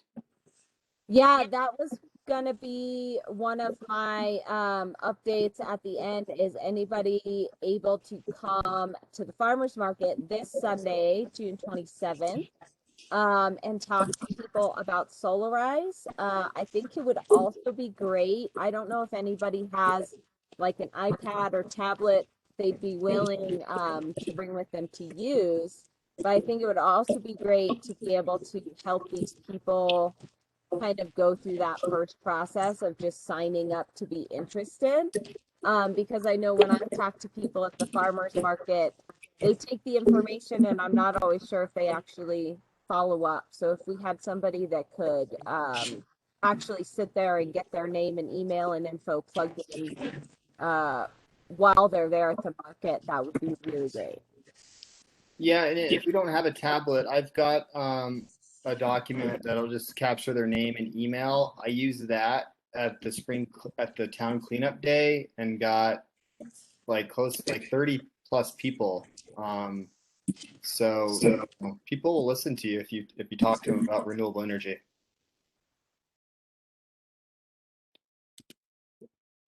What time is the farmers market, Melody? It's 10 a.m. to 2 p.m. But this coming Sunday? Yeah. Well, I think it's fantastic that we have 28 people getting bids for solar systems. That's fantastic. Yeah, and Tanner from Custom Solar, he's like, I'm really expecting at least 10 people. So I'm, it's just a matter of getting those things over the line. So, I'm really happy that we extended the program for a couple of weeks because they're really coming in. I got 4 just today. So, yeah. Congratulations. Great work. I think we're going to get more than 10, but we'll see. Hope so.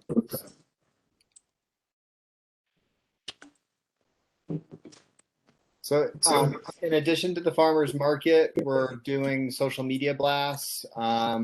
Next week, we'll communicate that the program's being extended. But apart from that, if folks are available for the farmers market, I don't know of another in-person event that we might be able to cover.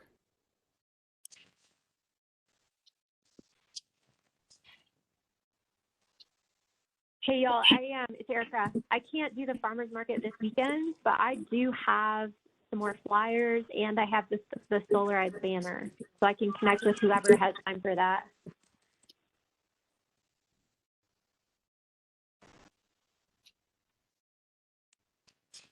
Cool, thanks, Erica. Well, if there's folks that if somebody can attend, just let me know and we'll coordinate with getting you all that information.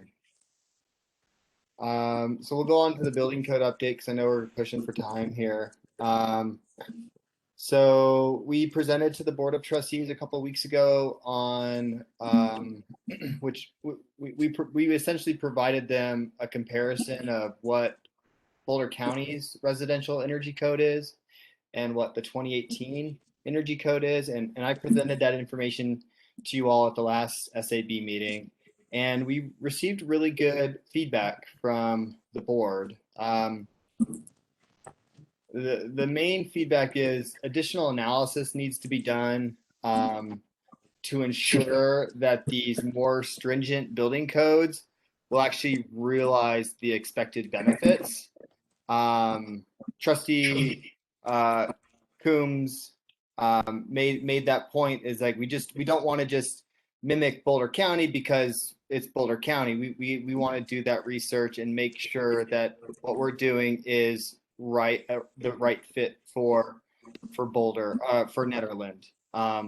So that's a to do for me. The mayor would like input from local builders. And one of the major concerns was this threshold. And we've talked about it here at the SAB.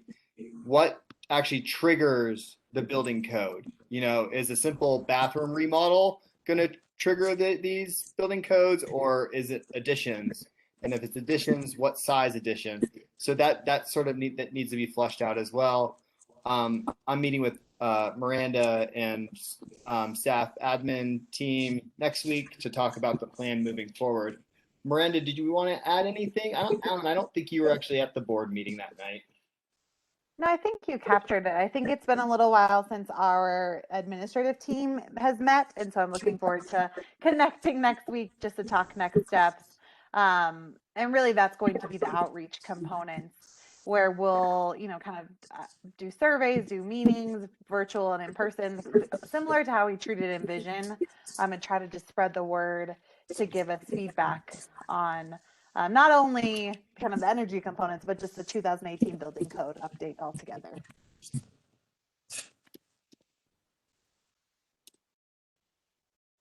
Great, that's the update for the building code.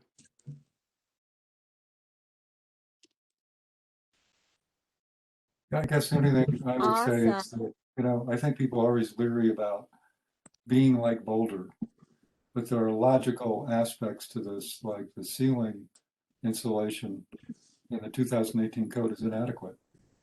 And, maybe we shouldn't just say it's Boulder. I think, in this era, it should be a minimum of R50 or R60 in your ceiling. It makes for a more comfortable home and a far more energy efficient home. Having less insulation than that simply doesn't make sense. And in terms of more analysis, well, the analysis is straightforward. You're saving energy, you're saving carbon. It has a direct benefit to the homeowner. There's more upfront cost, but there are two direct benefits. I do understand the hesitancy about how does it get triggered, because particularly with older homes, it doesn't make sense to have someone just want to do a remodel on a kitchen. All of a sudden, they have to redo their entire home. And my understanding was that it's triggered for primarily new homes or major additions. But, we're going to try to avoid homes that are 100 years old, for example, necessarily have to be completely updated. Although, there'd certainly be benefits there too. I can understand why people don't want to force that on people in Old Town. So, just my 2 cents. And Alan, I'll just follow up with the Trustee Coombs. My task was not to provide them with sort of the cost benefit analysis of energy efficiencies within residential homes. It was simply a comparison between Boulder County code and 2018 code. And so I think Trustee Coombs was asking for information that wasn't part of the assignment. And I think he was thinking that he was going to need to make a decision on these things when we weren't asking for a decision to be made. And so I think there was just a little bit of confusion on what I actually did. Okay. Now, one idea that I put forward in an email to the BOT, because I was out of town on vacation, but the notion that if you're building a new home that's more than $900,000 and above, it should include an active solar system. To me, that seems like something we should put forward as something that should be part of a home that's going to be that big and that expensive, to help to compensate for that kind of a build. I heard there was someone putting in a home with an indoor swimming pool for several $1 million. there's an ideal situation for hot water solar as well as photovoltaics. Mm-hmm. So I don't know if we want to discuss that with the board tonight or not, this notion of suggesting active solar for homes over a certain price point. So that is what Boulder County does. They have part of their energy rating index is that you could offset the energy consumed with the energy produced by the home. So I think that would be part of Netherlands building residential building code is, if this home meets a certain threshold, like 5,000 square feet or more, you're required to not only have really energy efficient home, but also solar as well. Yeah. Did that come up with the board? That did not get discussed. Okay. Just how do people on the SAB feel about that? Any opinions?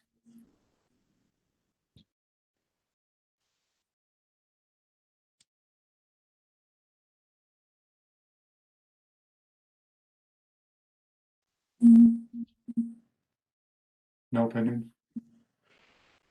Well, I really like these ideas. And I think what I need to know is what is the Boulder County Code, and is it something that we should consider sort of from a consistency standpoint? Would it be good for us to align with Boulder County Code, or, and I think you've already said this, Alan, or is it too restrictive or not aligned with the sort of the values of the Nederland community? Yeah, I think that's something worth looking into.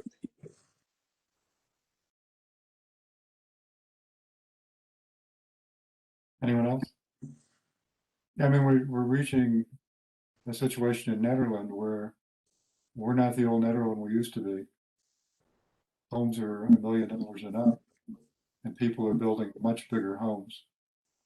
And we're getting a lot more like other parts of Boulder County. So like it or not, we are becoming more like a bedroom community of Boulder, which, to me, precipitates, if we're going to keep our goals of being sustainable and keeping our carbon footprint reasonable, we need to consider things like that. That's my view. Otherwise, we just have 5,000 square foot homes worth multiple $1 million that aren't any energy efficient, and that just whacks our carbon footprint. But that's my personal opinion. So.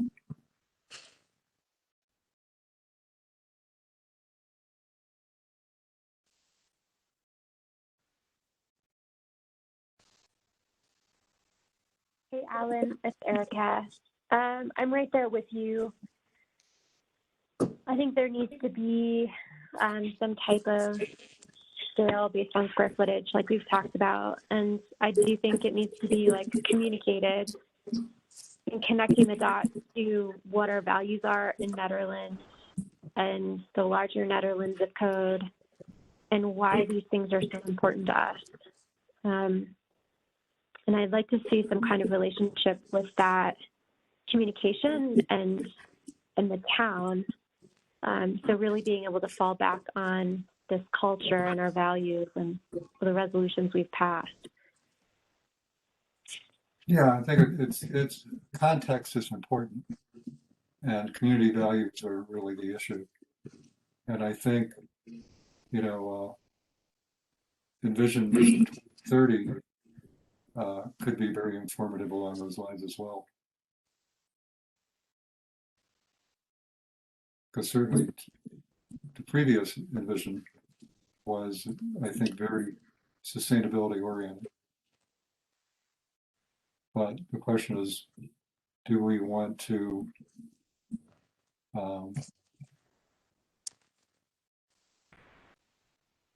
move forward in terms of requirements as well as philosophy.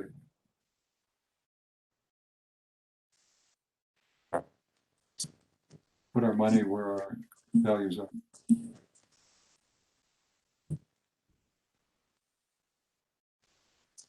Okay, thanks.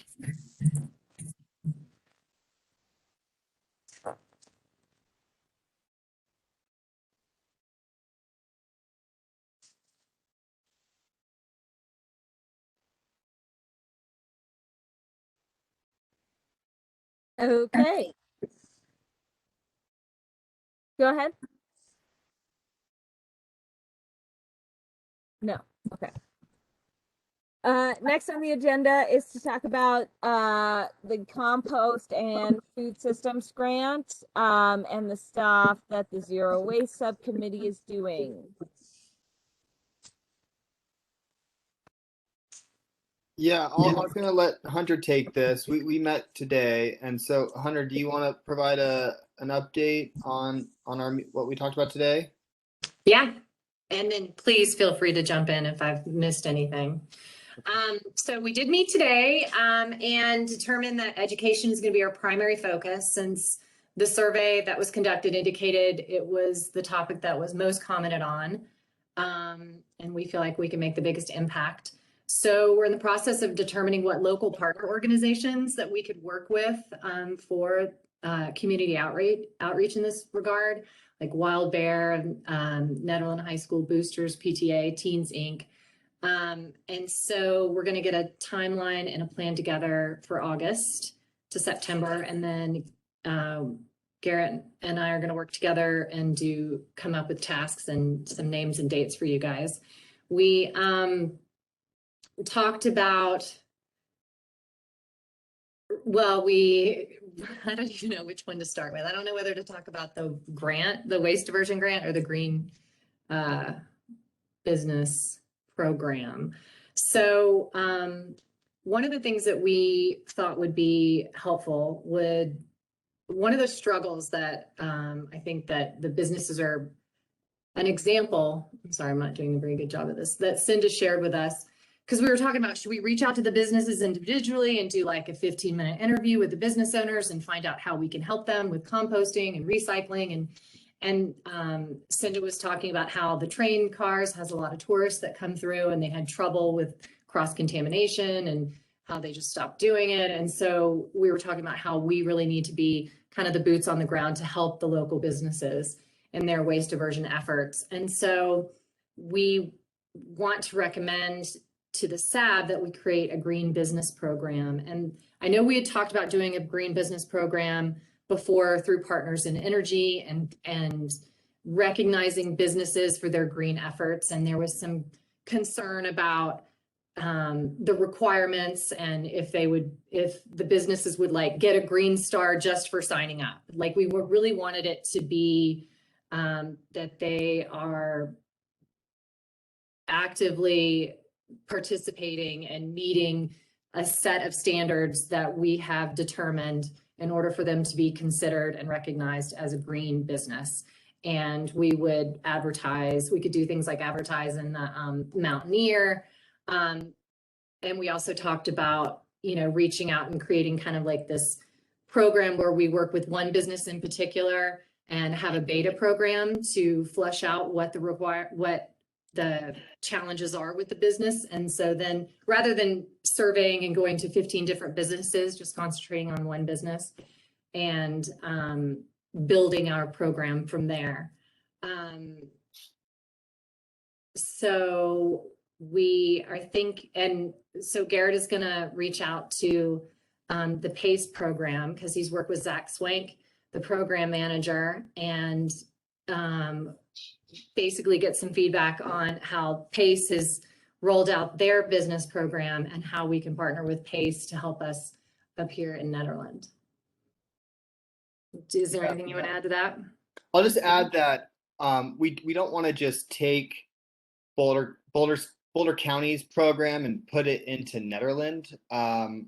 The requirements of the program, I think we work with our business community to determine the what is a 1-star versus a 2-star versus a 3-star. And so we sort of build those relationships to start the program rather than, hey, we're doing this and now you got to meet these requirements in order to get on our Facebook page or our web page or whatever. So I think there's an opportunity to build those relationships as we start the program. But of course, we want to hear, this is a recommendation from the subcommittee to SAB. So we essentially need your blessing in order to start this work. So we want to get your input on doing a green business program.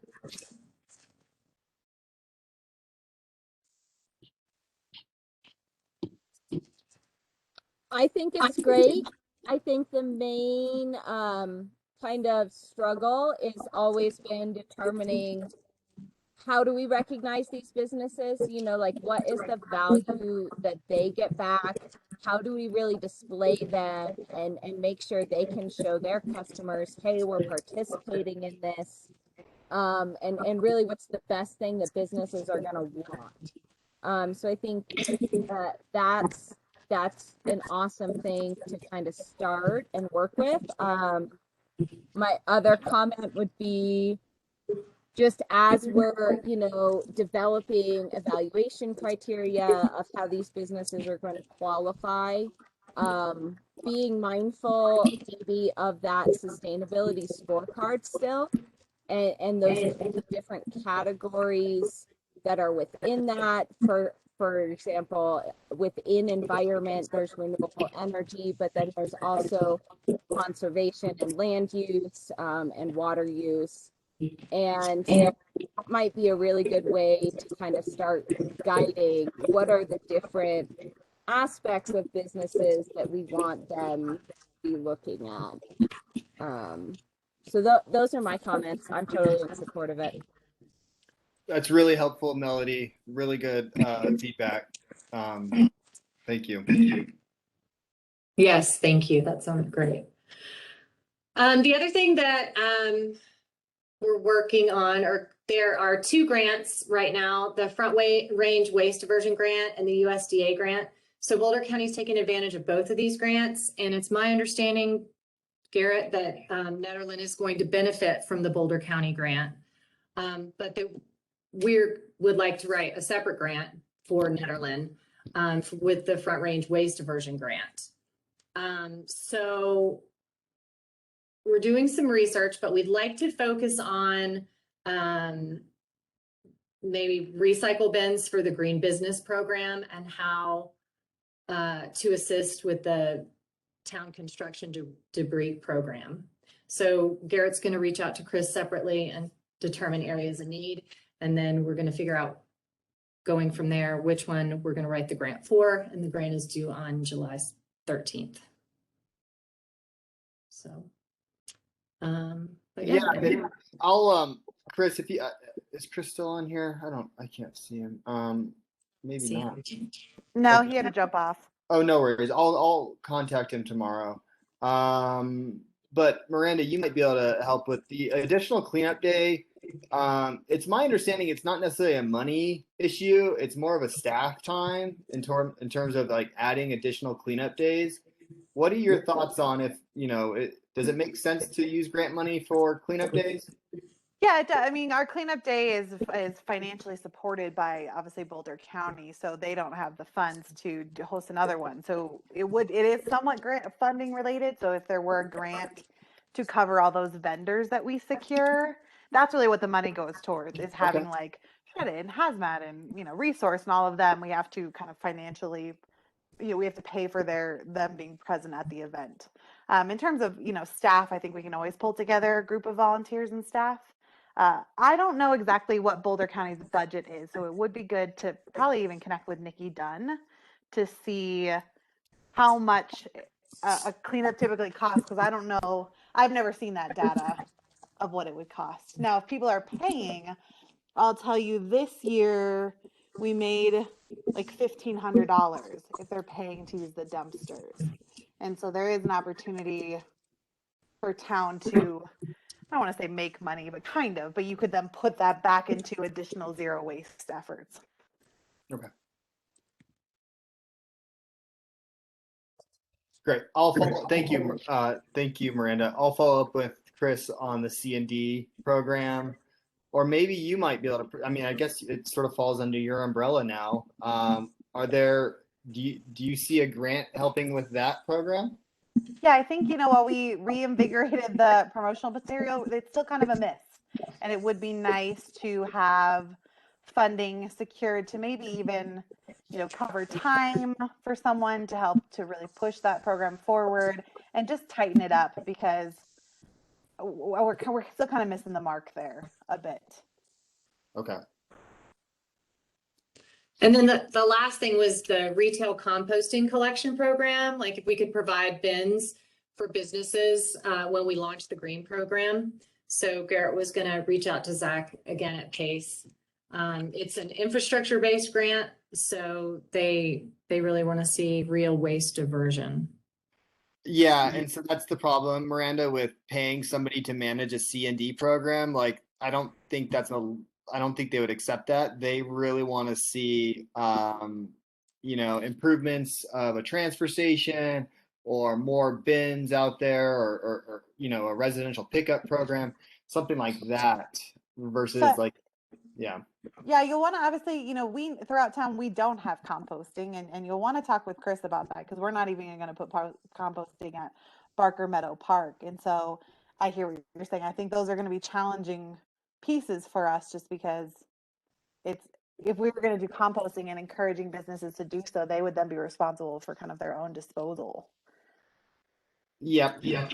That's where we're headed. Yep. Yeah, and the other thing I've kind of thought about along those lines, just because I do the farmers market, and so I sort through the trash afterwards, and I can say I run into the same issue that every other business complains about, which is no matter what kind of can you put out, you get everything all in one can. You get trash, you get compost, you get recycling, all in the one can. And so really most businesses are not willing to sit and pay somebody to physically pick through the trash and sort it. I volunteer my time to do that for the Backdoor Theater and for the farmers market, because I personally care about that kind of stuff. But other than that, it's definitely not something businesses are going to do. So I think educational campaign and really having a solid plan for an educational campaign could be, grant funding worth actually getting people to change. I think most people just don't understand what's compostable, what's recyclable, what goes in the zero waste bin, and what is separate from that, like cardboard. And I know at the transfer station as well, that they run into issues all the time of people not recycling and not composting properly, and having education and large signs there that really clearly, like, they have signs there, but clearly something isn't getting through to people, right? And so there's some way to really engage the public and teach them how to throw away their waste, even if they are a tourist. Otherwise, I think the other option is ship everything to compostables, and then you only have a compost available and no recycling, and that gets really hard because you got plastic water bottles and all that kind of stuff at the store. So that's kind of just my insights from sorting through trash and dealing with that. Melody, I just wanted to congratulate you on having whatever this disorder is that compulses you to go through the trash. I've got it too. So, and I guess I just wanted to weigh in on the composting thing. I've worked with Cindra down at EcoCycle as well, and in the schools, what we use are 5-gallon buckets, and then we take it to the transfer station. And I've wondered if that kind of model would work for restaurants specifically, possibly the B&F. But as long as we struggle to find a company that's willing to take on composting, and I have talked a lot with Green Girl about this, and it's just too much, at least right now for them. You know, I think this is going to be a really tough issue, in addition to the fact that nobody knows how to sort their trash except for the kids at Nederland Elementary.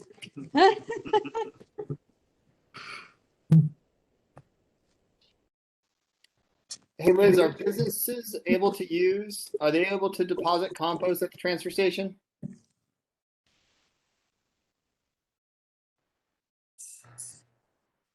Could you repeat that question again? Are businesses able to deposit compost at the transfer station? I do believe they are. There is a charge associated with it. And a lot of times when I'm composting, I do see evidence that you know, like a restaurant has, or some place has dumped all their buns all of a sudden, you know. So I think it does happen. Garrett, this is Erica. I'm pretty sure I was talking to Cody at the cleanup day that it's not allowed officially at the transfer station. They fill that on a regular basis just with residential, and they don't have the capacity for business. Yeah, I feel like different information. Okay. Thanks, sir.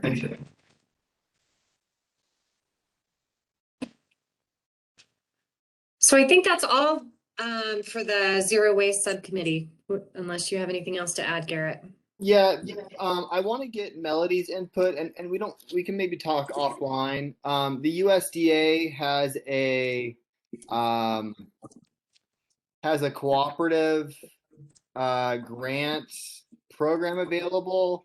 Boulder County is taking advantage of it, and Melody, you just seem to be in touch with local ag. And so this is really about connecting local ag to compost and reducing food waste. And I talked with Annette from the food pantry. She's got some great ideas.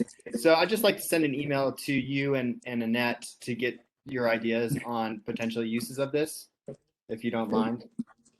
Yeah, definitely. I know that selling compost is a tricky thing, but it's definitely something we want to figure out how to get done and get that compost out on the ground again.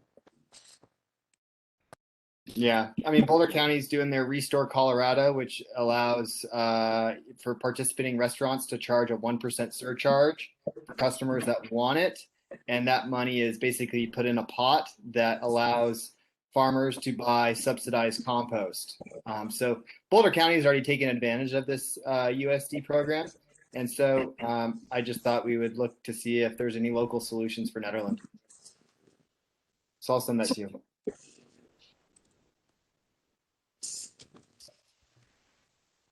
Great. Does anyone have any questions about zero waste stuff? Isn't our primary challenge how to transport compost, because there's not enough capacity at the transfer station? And then if restaurants did want to compost, how do you get it someplace practical, since it's not really doable at the transfer station?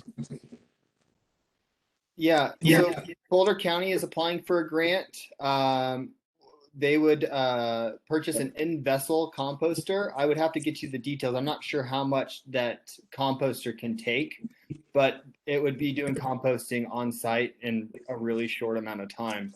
So that's one potential solution. I don't know if it's scalable to, you know, for restaurants to use, but you're right, Alan. That is certainly the challenge. Okay. You know, and they had a lot of pushback on citing a compost place in Boulder County. You know, they wanted to use an open space area and got a huge amount of pushback. So I think that's one of the challenges too.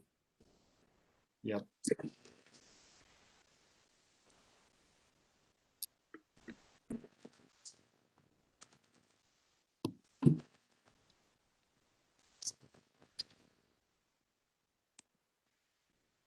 I do want to say I'm really impressed with all the work you're doing, so thanks very much.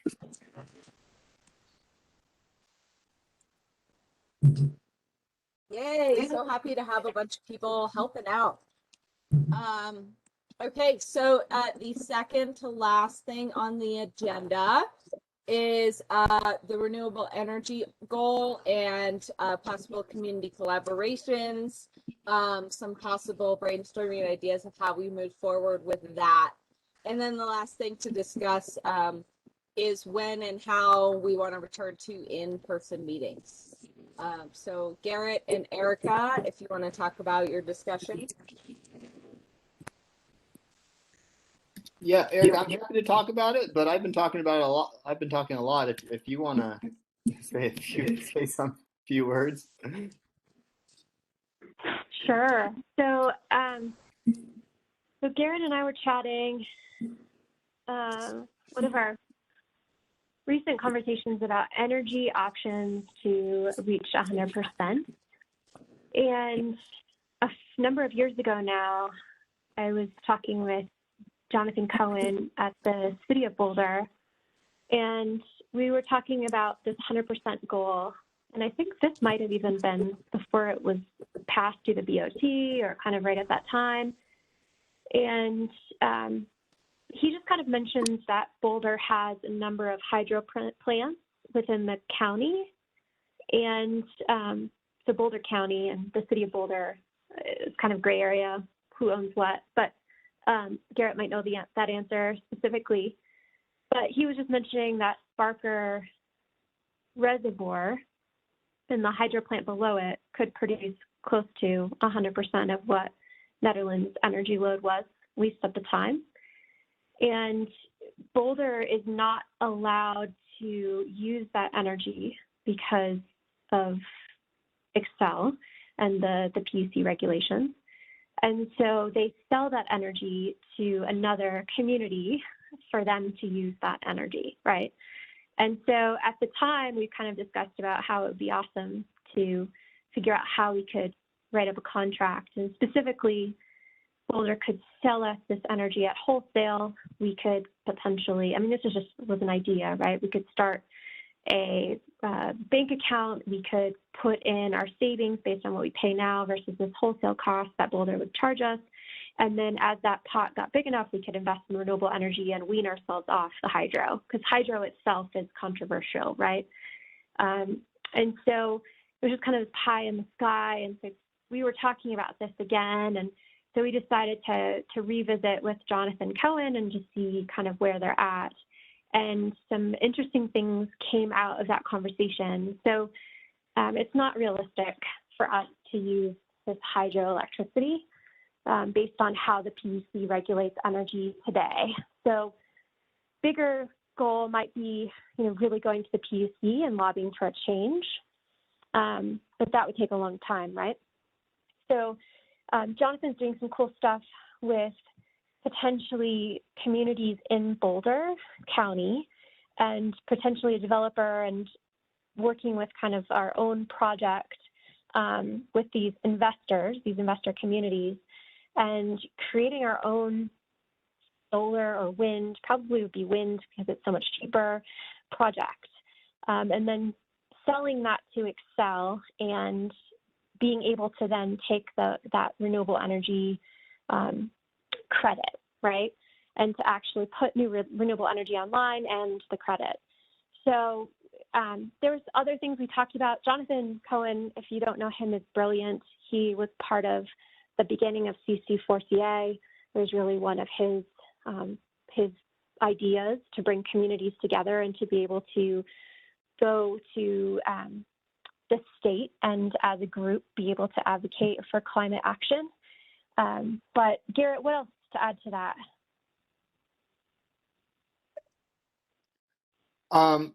I've reached out to Excel Energy to ask them about our peak energy demand. I reached out to Iffy last week. I followed up with her this week. Still haven't heard from them. So as soon as I get that information, I'll send it to Jonathan. He's basically trying to figure out how big does this wind farm need to be. And I haven't heard back from Jonathan on when that next meeting will be, but I'll certainly keep you guys in the loop as we hear more.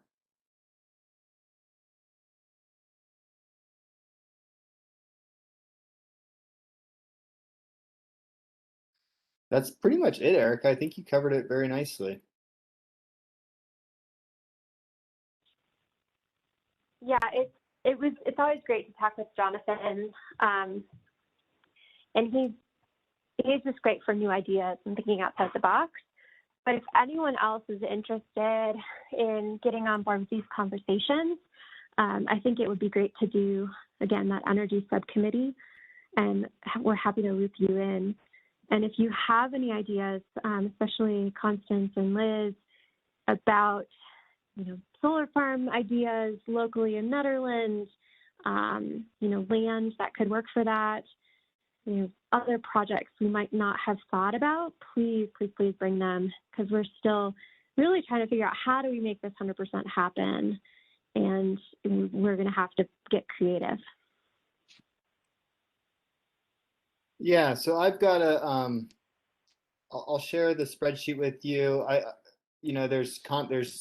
hear about land opportunities for a solar garden in Netherlands. Please add to the list. I'm vetting these possibilities. So please take a look at that list and let me know. We don't have an official renewable energy subcommittee. I don't know if that's something that we want to do at some point, but I think it would be helpful. And then also, that Google Doc that I just shared with you, if we do find some land that could be used, we can work with, Grid Alternatives or Pivot Energy. They both reached out to me because I've talked with them before, but they're happy to work with us to provide a quote. There is a DOLA grant that opens August 2nd, closes September 3rd, and these are for large scale infrastructure, energy type projects that would be, $250,000 to $1 million+ grant. So if we can find some property and it makes sense, we would still need to go through an Excel RFP process and get selected. There is grant money available.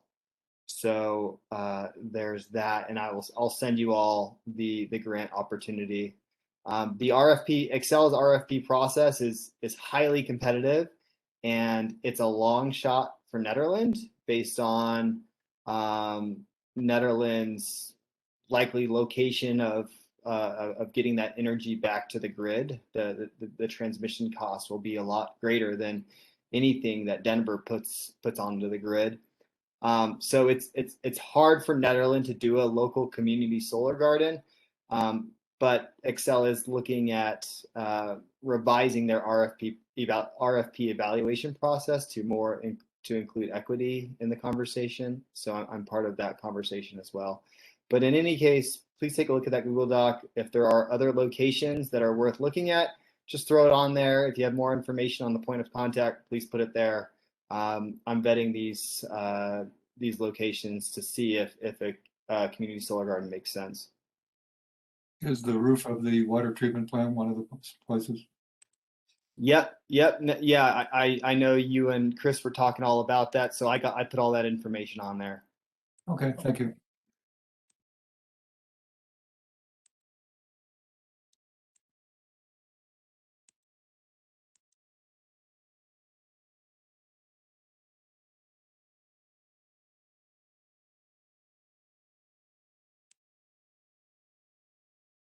I think that's it for the renewable energy discussion. Okay.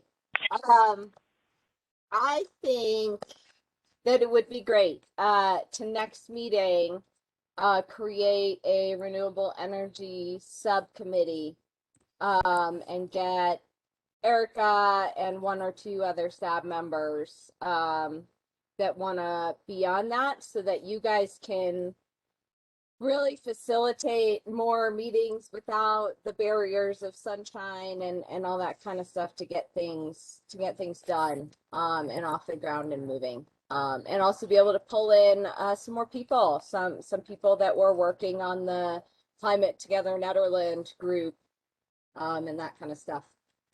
Okay, so the last thing I have on my agenda is to talk about returning to in-person meetings. Miranda. Yep. So we're looking for SAB to weigh in on their interest or not of in-person meetings. If you're not comfortable sharing, feel free to like pass in this discussion, but we're just trying to gauge. We did the survey, not everyone had completed it, but just wanting to see your comfort level. We are actively looking into ways to host hybrid still. So that's on the table where maybe just the board comes together and public members attend virtually, or it's kind of a combination of something. But my hope was if you all were comfortable, we could go around and just mention how you feel about potentially returning back to in person. I don't know, my lady, if maybe I could start with you. Yeah, I think I filled out the survey. I can't remember. But I'm generally comfortable with going back to in-person, meeting everybody. I do think that having the online access available to members of the public has been really awesome during COVID, and I'd hate to see that get taken away because I think a lot of public, it is hard for them to get to evening meeting times, and being able to have it online and then also have, the meeting recording available afterwards for members of the public as well as the minutes would be really cool. I'm more thinking about all the ways, we can just continue to use this technology, but I'm happy to go back to in person as well. The hope too, I guess, one thing I should clarify is we are looking for advisory boards and commissions who might be interested in helping us test hybrid meetings. SAB is willing to try that next month. And if SAB is also interested, for those of you who are comfortable coming back in person, we could be together. And then maybe we could have a couple members still at home and we could test to see if that feature worked. One caveat is obviously if we run into hiccups, whoever is at home, we can call them in or find another way for them to get involved. But it could create challenges, but we can't test it without having a group to test it on. So that's kind of also an ask, as if SAB's willing to see if we can make it work. Erica, what's your thoughts? Did we lose her? I thought she was.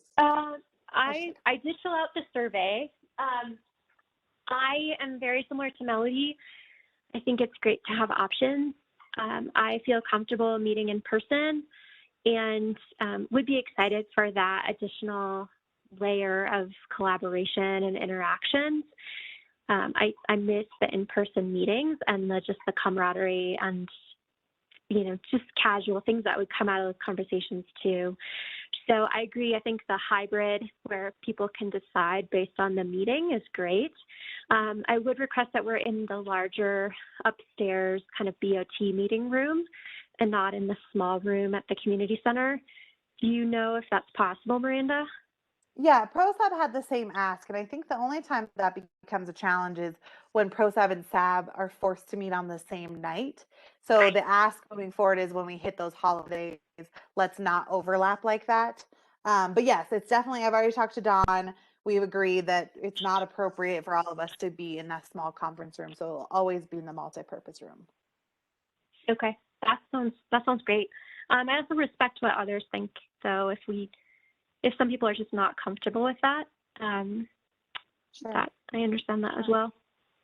Hunter, what are you thinking?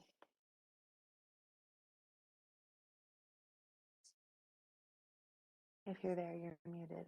My screen's like black. I can't see anything. Sorry, took me a hot minute there.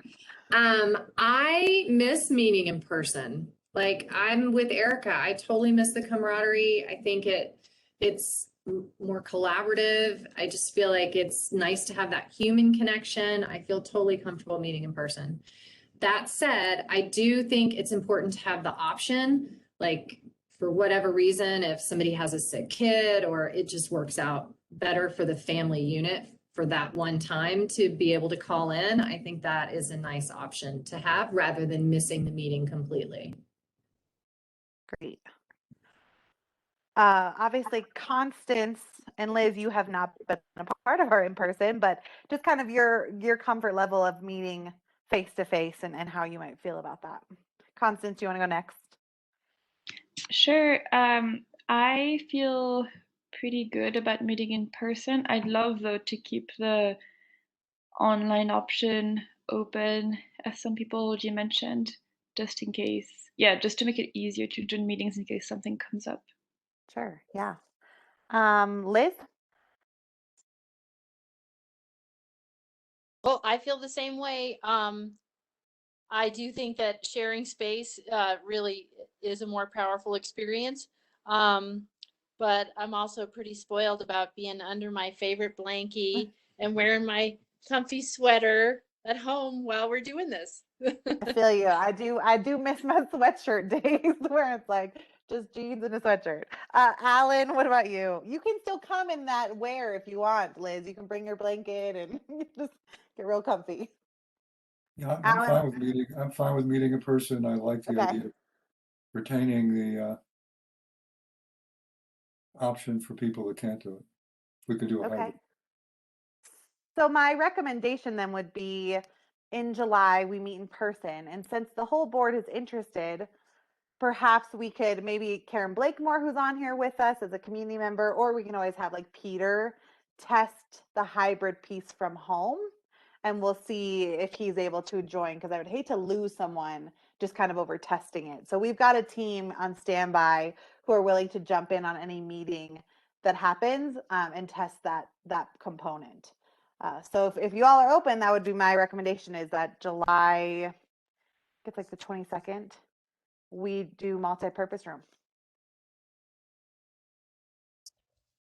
Yay, great. Let's do it. Okay, that's the thing. We're doing it.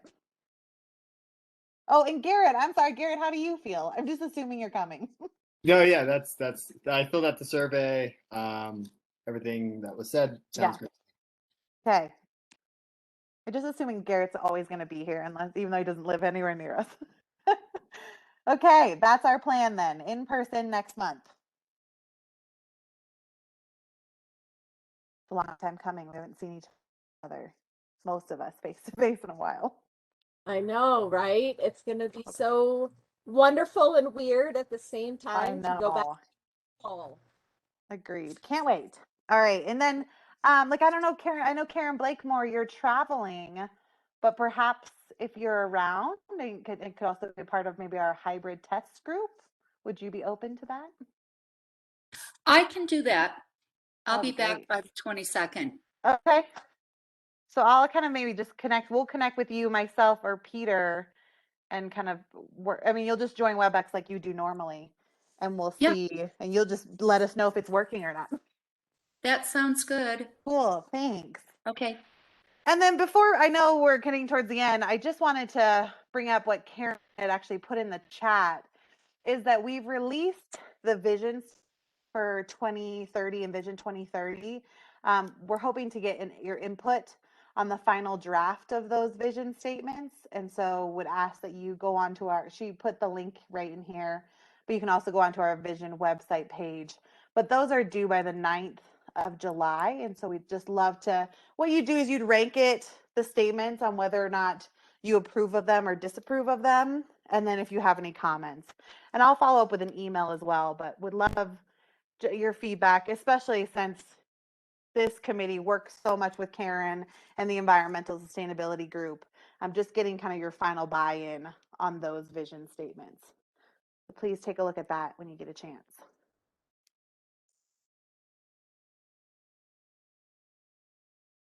That's all I've got. I just wanted to say, Miranda, I'm so glad that you are going to be with us, and you're now our new Karen. Yeah, I'm really happy to. Congratulations. Thank you so much. Yeah, I'm very excited. So Karen's on a well-deserved vacation right now, which allows me to step into that role. Her last day is not until September, but she's taking vacations throughout her final months just to kind of give us the space to learn to be without her, sadly. And then also so she can kind of start to break away. I think she's been here 4 years, given this her everything. So it's nice for her to learn to kind of part ways. But I do feel confident that the transition will be seamless. We've worked together on so many things. but really excited to support in that town administrator role. And the town clerk job is going to open ideally tomorrow, if not early next week. So if you or anyone you know is interested in the role, that will be available for people to apply for. Good to know. Good to know. Awesome. Well, congratulations. And Karen Blakemore, thank you. You are just such a rock star, and just so appreciate all your hard work on this Envision 2030 and the time and dedication that you've put into it over the many, many months. So thank you so much for all of your energy and time that you've put into our town. Thank you. You're very welcome. It was my pleasure working with SAB on this process. And I am equally impressed with all of the new initiatives that SAB is taking on. Yeah, good luck.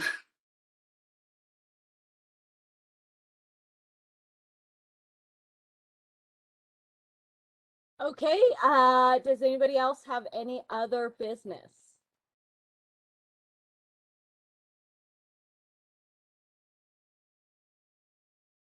Great. Well, thank you guys all so much for attending.